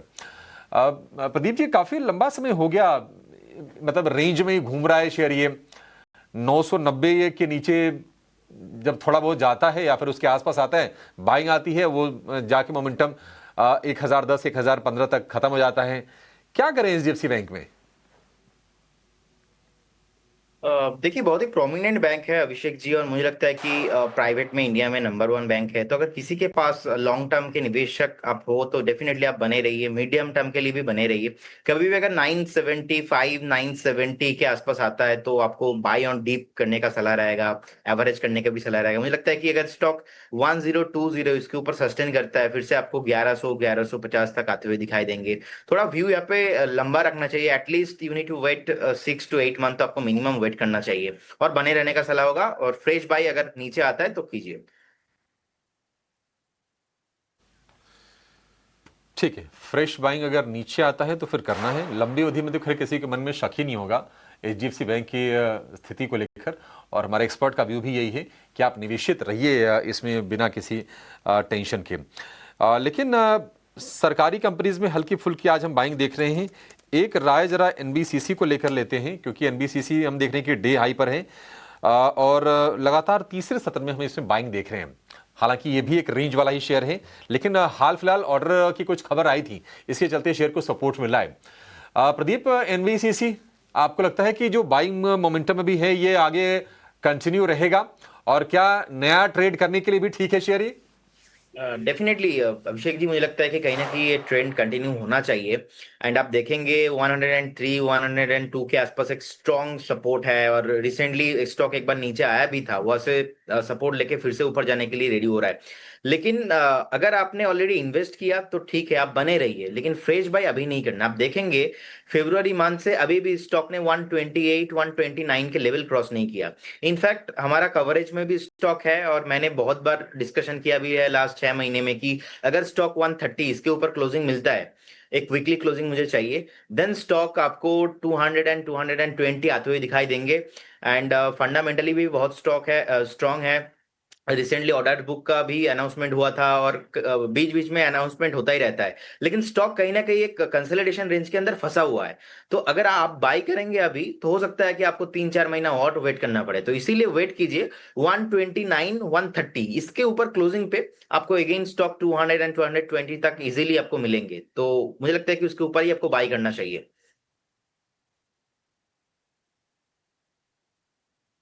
एनबीसीसी को लेकर ये भी हो गया।